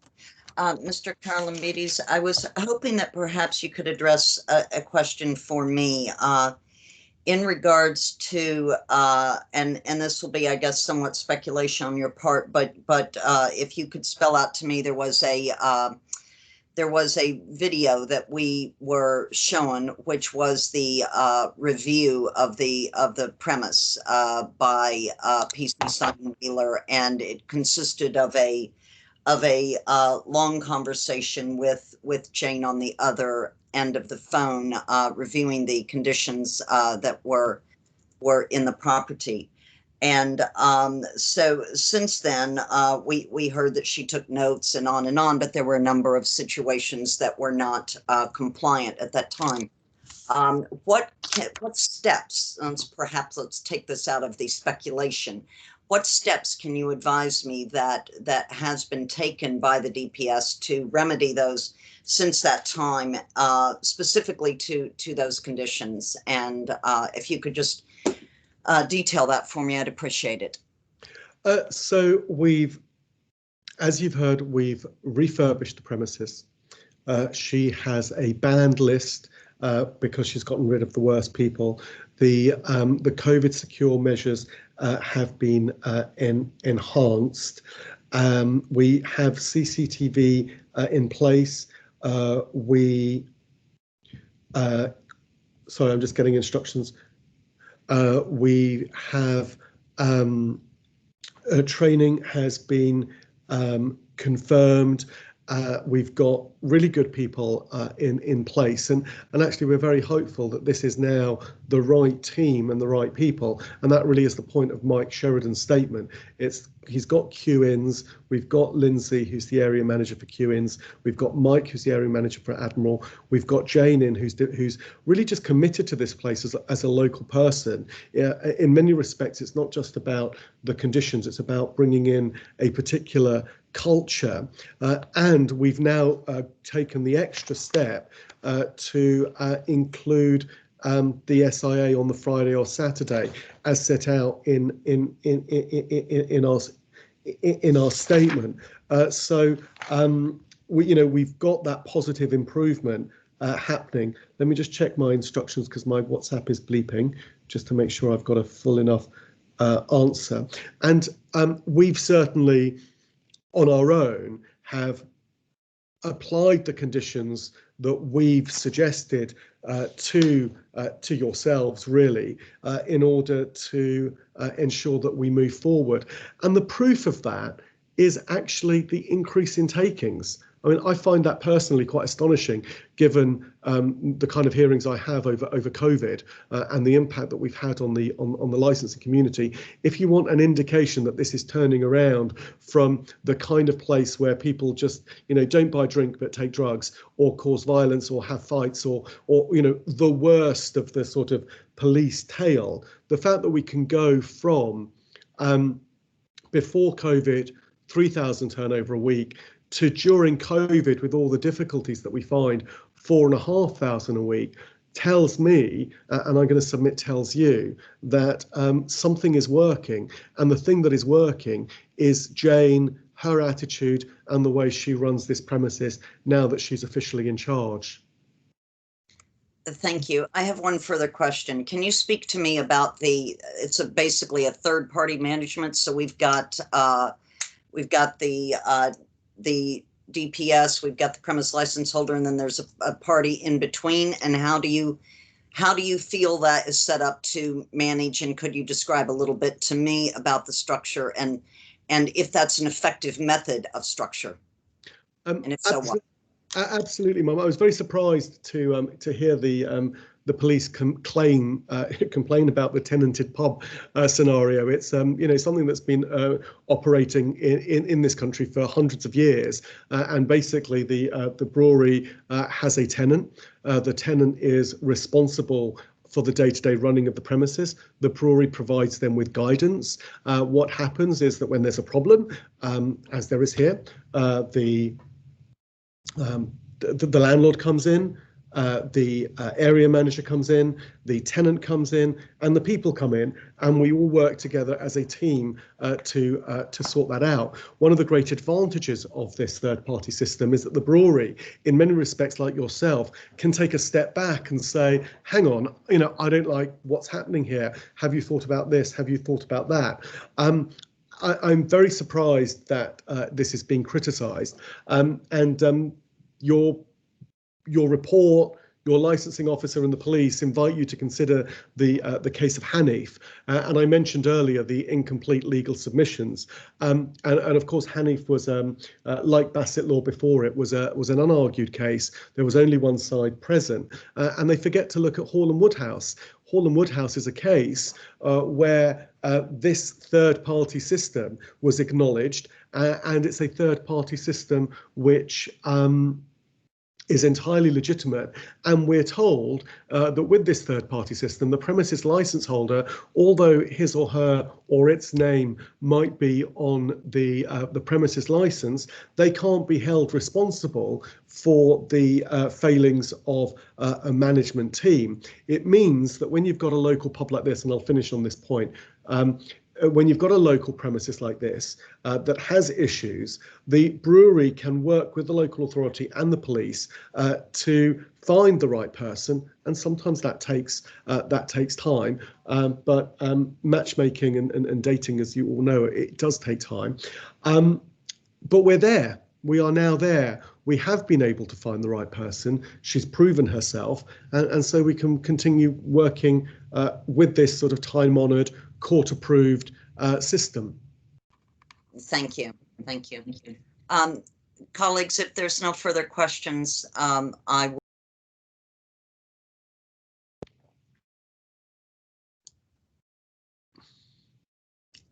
Councillor Rowland, you're muted. My apologies, it blipped again there. Yes, there's no further questions from councillors. Then I would proceed to ask the applicant if there are any questions for the license holder. I have no further questions. No. Okay, great. Can I proceed to the applicant to find out if you have any questions for the license? Yes, thank you, Chair. Just the first one, in terms of Jane Brooker, do we know the exact date that she began working at the premises, not just as the DPS, but just as an employee of this premises?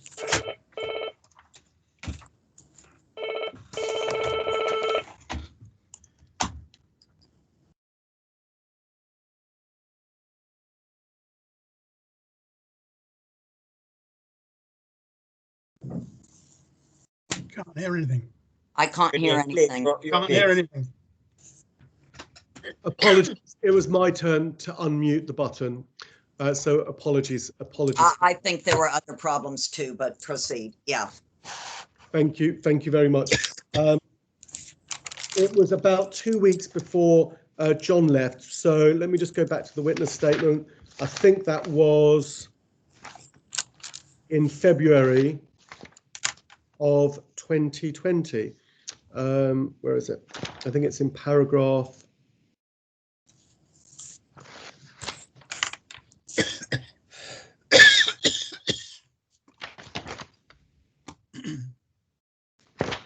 It was February 2020. I can't be more precise than that. I've emailed to get you a more precise date, and as soon as I've got it, I'll let you know. That's fine. The question was really whether or not she was ever employed at the premises pre-DPS time, so pre-February 2020. She was there about February. She came in when we were having issues with John, and we, as you know, he left because his father was sick, and she ended up sort of staying there. There was a period of confusion over what the responsibility was that, and we submitted her DPS application on the 20th of March. Okay, thank you. In terms of the two statements that we have, both Jane's and Mick Sheridan's, who completed those statements for them? Did they complete them themselves, or were they taken by somebody else? Well, of course they completed them themselves with the support of their solicitor, as witness statements are. Okay, thank you. Well, and I'm assuming, as most statements said in that situation, that when people sign the statement, they've had an opportunity to look over it and read it thoroughly. Yes. Okay. How do we ensure, looking at the statement that we have for Jane Brooker, that it appears to be in the wrong name? Sorry? The name on the statement is not Jane Brooker. Sorry, can you take me to the page reference? Sorry, maybe I've missed something. Yeah, sorry, I don't have the page references for the statements. I was provided them separately, but it's in the name of Jane Brooks. Jane Brooks. And it's signed by Jane Brooks. Sorry, let me just double check that. Try page 191. Thank you.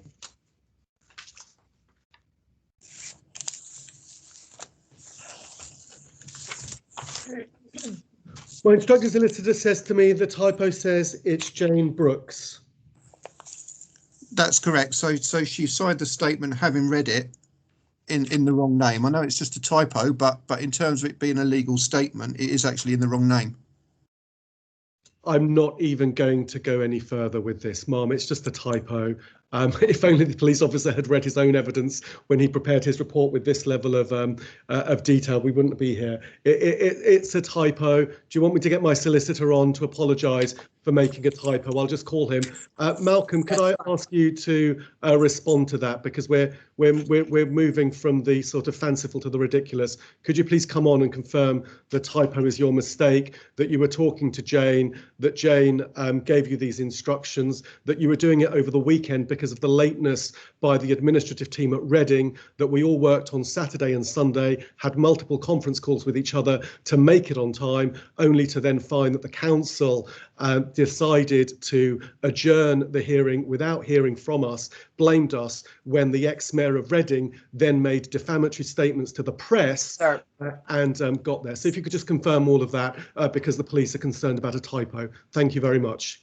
I'm happy to confirm it's a typo. I'm happy to confirm that it's probably my fault that it's a typo. I'm also happy to confirm I don't think that diminishes the truthfulness of the rest. Thank you. And yes, if we could go back to the primary solicitor, then thank you. Okay, thank you. PC Wheeler, do you have further questions? Yes. So in relation to statements then that are made by Jane Brooks, and again, it's just trying to drill down to the truthfulness in the statements that she's made. On section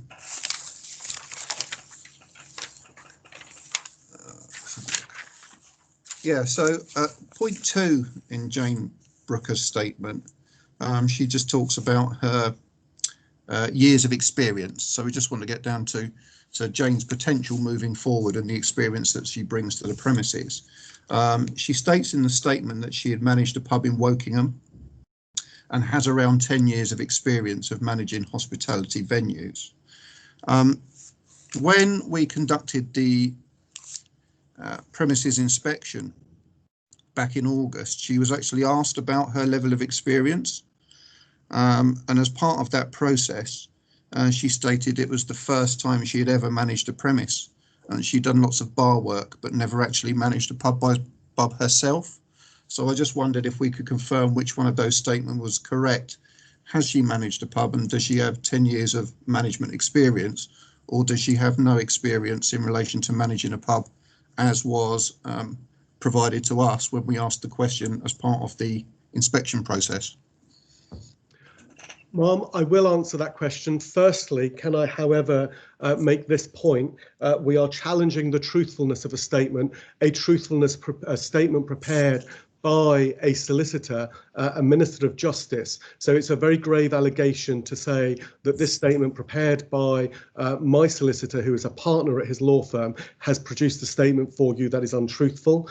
Secondly, if we're going to enter into this level of cross-examination, I would have expected, as per the hearing regulations, that the police officer would have asked permission to do that, because, as you know, this isn't a time for cross-examination. It's about questions for clarity. Only you can permit cross-examination. He might well be advised to read the case of Nottinghamshire Police and the Nottingham Magistrates, which says we all have a common goal and we work together in partnership, not in this adversarial fashion that he is adopting. And then I can confirm, as Jane says, she has worked as a manager in hospitality venues for around 10 years. I suspect the distinction is whether or not she's been a DPS in a formal capacity. I'll ask those instructing me to confirm that, but I'd be grateful if those points can be taken. Yeah, thank you for that. And obviously that question was for clarification, because we are actually looking at the experience of Miss Brooker taking this going forward and implementing a number of conditions, if that is what the committee are of mind to do. So therefore it's quite pertinent, we believe, to understand her quality and level of experience, and it's simply a fact we required clarification as to the fact that two statements have been made that were different, and we wish to drill down to the facts in this situation and whether she was or wasn't qualified to actually run the premises. I think my answer is it's the failure of the police to properly engage, to close their mind, and to really not be able to deal with the nuances of normal conversation. Can we stick to questions and answers, please? So, PC Wheeler, do you have another question? Yes, please. So we talked about evidence and incidents that have been presented. I simply wanted to ask, in relation to these incidents, the incident of a glassing on the 24th of February 2018, the incident of a bottling on the 24th of June 2018, the incident of assault involving people being headbutted on the 10th of November 2019, and the GBH on the 17th of March 2020. Would the premise licence holder confirm or not whether those incidents did take place and the evidence has been presented to substantiate the fact that they did occur? Ma'am, on the papers before you, the incident of the 17th of March 2020 did indeed take place, and I've answered that. I've answered that partly because it was informed to the police by Jane. I've also responded in respect of the earlier incidents. I've confirmed that there are challenges at this premises. However, on the police's own admissions that they've provided you with anecdotal evidence that's uncorroborated, I can't comment on historic matters. The people that were involved at those times are no longer available, and I can't take instructions. So other than to say that the police have those general concerns, and I'm not going to go behind them, what I don't have is real evidence I can properly engage with. And in any event, I'm concerned in the here and now. And to me, the here and now commences with the 17th of March 2020. And really, that's what my team and I are in a position to comment on. So looking at the history of the premise licence holder in terms of compliance with the licence, there have been a number of inspections over the years, both by the police and the licensing authority. And there have been a number of failings ongoing each time an inspection has taken place. Can we qualify during those periods of time why relevant actions weren't taken place to ensure that those conditions were complied with at that time and then going forward? And also what is going to take place in the future to ensure that we won't have the same issues at this premises? So, Ma'am, again, I can confirm that there have been administrative and regulatory breaches of a relatively minor nature that have arisen as a result of inspections. Otherwise, we've generally been compliant. We've worked in partnership. We've sought to improve matters here. We recognise this is a challenging premises. We think we've found finally the right company to manage this and the right person to manage this. What you've observed is that the person that we found has spent her own time and money and of the company without having an agreement in place. That's how much they are committed to this local premises. She's already proved that she can turn it around in the most difficult of circumstances.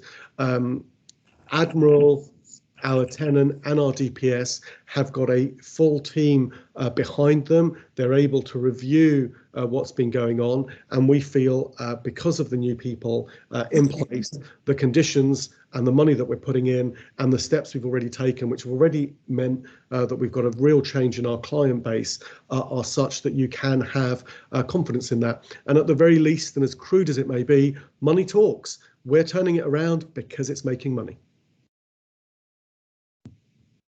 PC Wheeler. Thank you, Chair. No more questions. Thank you.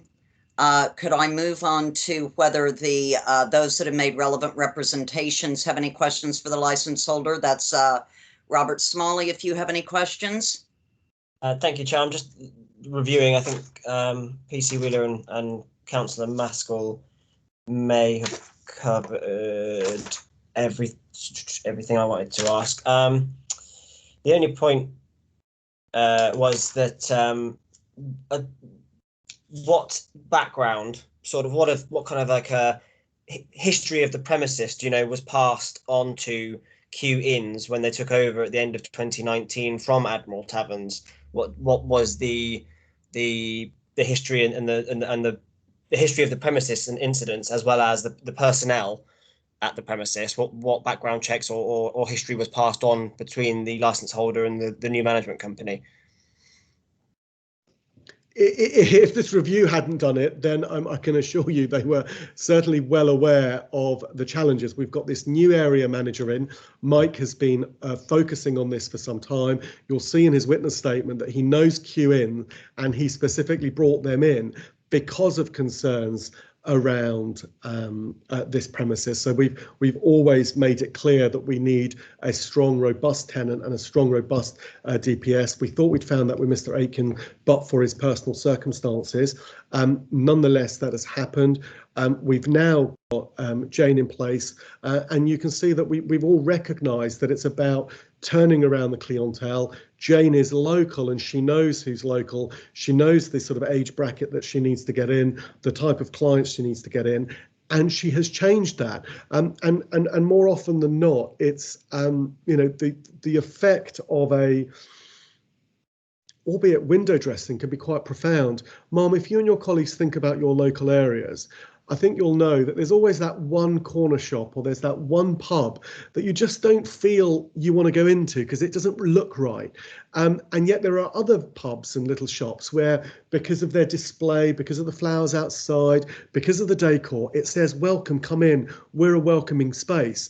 If you are looking to participate in that type of antisocial behaviour, it's the cosmetics as much as having the CCTV cameras and the security guards are important. And this demonstrates the finesse of Jane and her employer's understanding that it's about changing the culture and the felt sense of this premises that leads to a changed impact, which is what we're seeing happening. Thank you. Mr. Smalley, do you have any additional questions?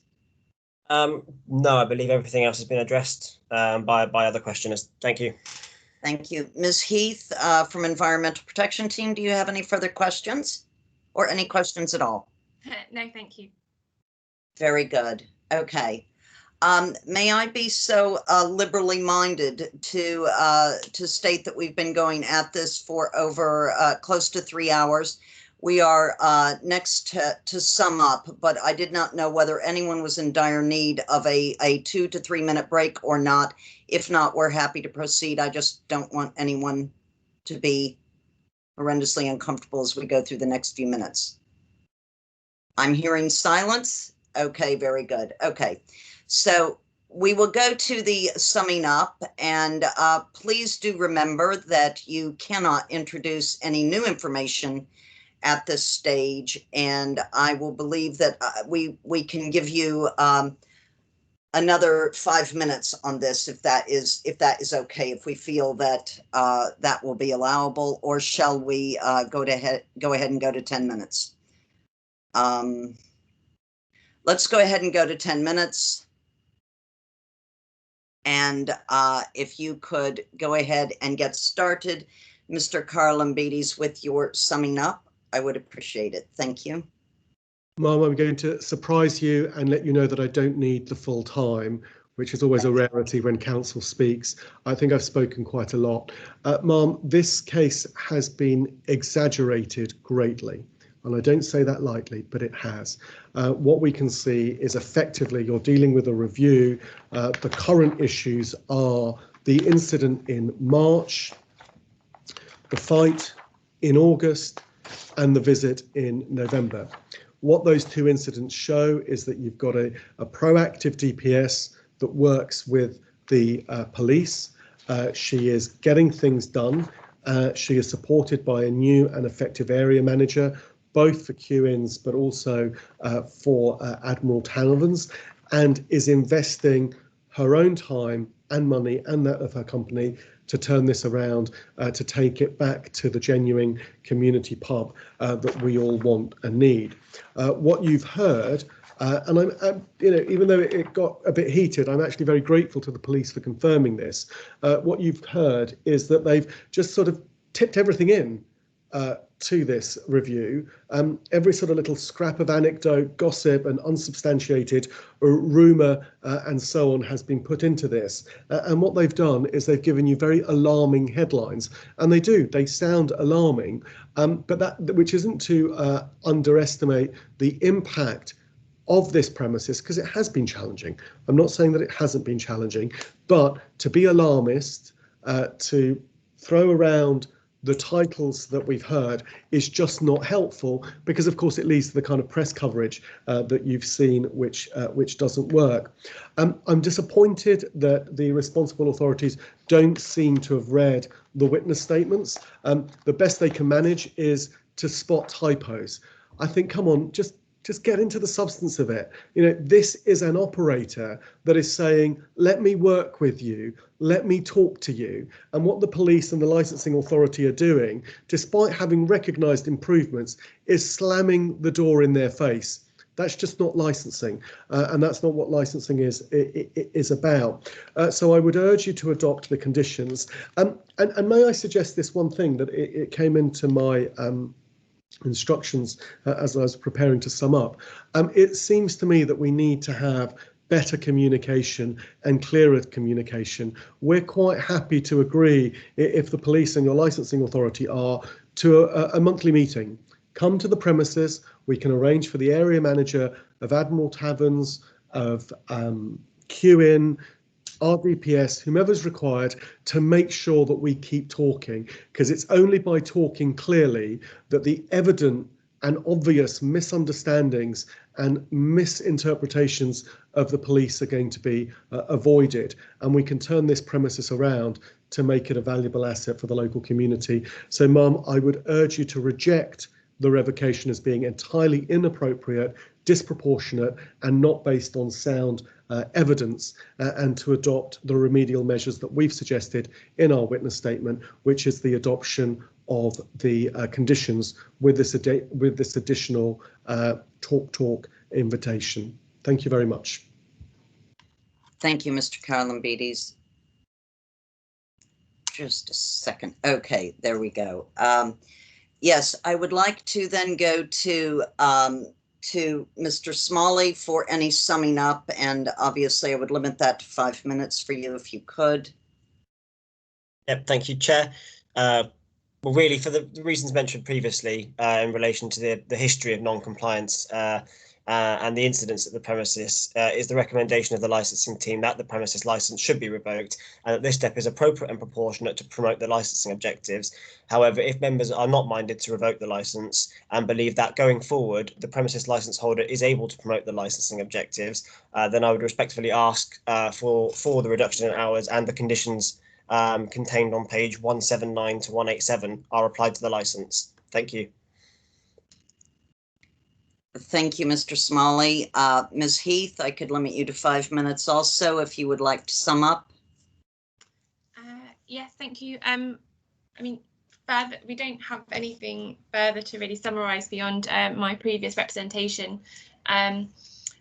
We stand by the comments made and that we support the application for review, and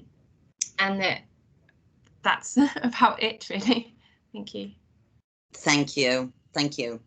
And finally, PC Wheeler, may I note kindly, Mr. Wheeler, and do bear with me because this is the first time I've chaired. I initially stated 10 minutes. I will note that the solicitor managed his summing up in 4 minutes. So if I could please ask you to limit yourself to 5 minutes. I hope that that is not unduly unfair, but also considerate of everyone's time and my misjudgment earlier.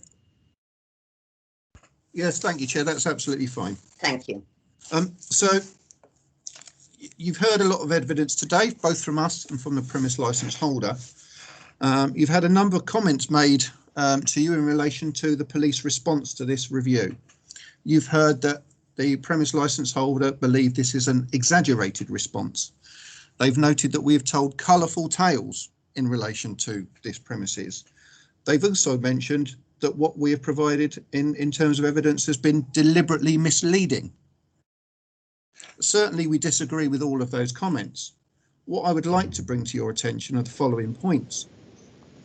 In relation to incidents on the 24th of February 2018, someone was glassed. Evidence has been provided of that.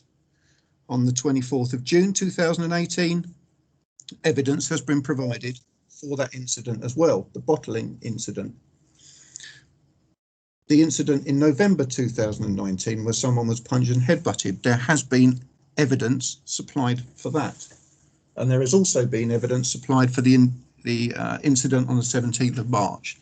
These predominantly are supported by URNs, which were records created at the time by call takers and by Gen 40 reports, which are direct evidence from the officers supplied to us in relation to that. So those incidents themselves have lots of supporting information and evidence for you to consider. So we would certainly say they are not deliberately misleading. In terms of the other evidence that's been provided to you today, yes, some of this evidence, as I stated, is evidence of intelligence and information, but certainly potentially has an impact on this premises and is certainly been provided for your awareness. And we've been quite specific in relation to the fact that you may place as much or as little weight on that evidence as you see fit. And we provide that caveat for you. Nothing is being hidden in relation to that, but we certainly draw your attention to the evidence, serious assaults that have taken place at this premises. We also draw your attention to the premise licence inspections that have taken place over a period of years, which has been in effect evidenced and also admitted as a failing by the premise licence holder, albeit they are hoping to address that situation. In relation to this premises licence review, this review has been brought based on the crime and disorder taking place at this premises and the failings of the premise licence holder over a period of years to address that situation. You've been told that incidents pre-2020 in effect are irrelevant we would suggest when you look at the failure of the premise licence holder over a number of years, we have been generous in the fact that we have only introduced incidents from 2018 onwards. And the point of that is to show holistically the ongoing issues that we've had at this premises and potentially the relationship between the failure of the premise licence holder to address issues at the premise and promote the licensing objectives. Our role here is to ensure that we have a safe premises for the community, for Reading. If the subcommittee believe that in order to do that, the licence must be revoked, that is a matter for yourselves, and we would clearly support that decision.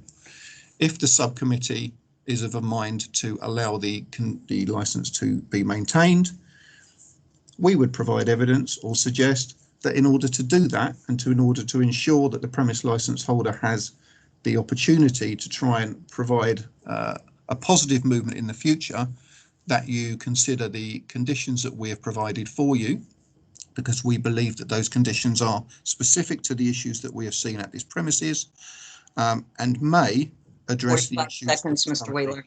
Yes, thank you. Chair, that is Thames Valley's submission. As stated, we believe that you seriously need to consider revocation as an option, and certainly would ask you to consider the evidence that we have provided that is supported by evidence when you make that decision. And certainly, as an ending, we would refute the judgment that's been made by the premise licence holder that this is in any way deliberately misleading, but it has actually been brought in order to promote the licensing objectives. Thank you very much. Thank you. Sorry, Mum, if I could just a very quick personal matter. No. Not saying it's deliberately No, misleading. I need to make an apology because it's a serious charge. I'm not saying the police are set out to deliberately mislead you. What I'm saying is that there's a particular that is all. Look, if we could just call your legal advisor, I just want to make it clear what I'm saying. I'm not adding to anything. I'm not saying the police have deliberately misled you. I'm just saying there's a narrative. So I want to. Ms. Madison, could you please come on? Thank you. I'm sorry. Do bear with me. Sorry. Thank you.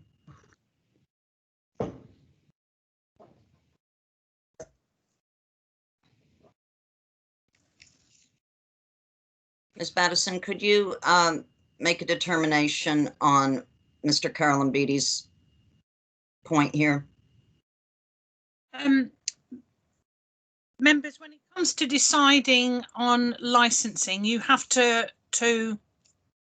look at the facts as presented and come to a reasonable and proportionate decision. It makes it very difficult when there is a lot of words used that are possibly subjective as opposed to objective and not relating to the facts. It's very difficult because as far as if you were in a magistrate's court, for example, you would need to put that out of your mind. So I'm asking you to put out of your mind some of that narrative that is descriptive but not in relation to the facts. So I think what Mr. Carolambides was trying to say was that he's not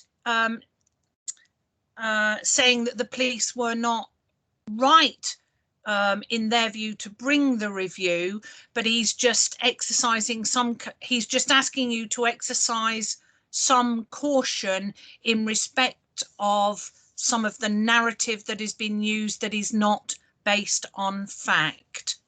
Thank you. And thank you. And Mr. Carolambides, all due respect, we have a crew here that is experienced in this, and we have heard your point and we have understood that, and I believe that clarification is reasonable and should go ahead and conclude if you don't mind. So yes, okay, so I would like to thank all of you that have contributed to this online hearing. Councillors have read all of the papers and that have been supplied, and listen to the applicant, to the license holder, and to all representations made. So for now, this concludes this public part of the meeting. The subcommittee will now meet in private to consider the evidence and make a decision. We will let you know when to rejoin the meeting. If you're in any question, you can contact Julie Quarmby. If you've not made prior arrangements about coming back to hear the results of our deliberations. So thank you very much. Can I just add, please, that I will update the time to reconvene in this meeting chat.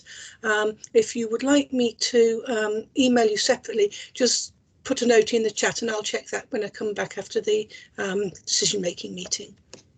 Chair, can I just ask, Chair, do we hang up from this meeting or do we keep it open? We hang up. We hang up because it could be recorded, and I would urge everyone else to hang up and to leave this meeting, and then we can come back. Thank you. Okay. If you rejoin the meeting, it will be continuing to record, so please mute and turn your camera off until such times as we say the meeting is about to start. That way we don't record any inadvertent chatter or anything like that. Thank you.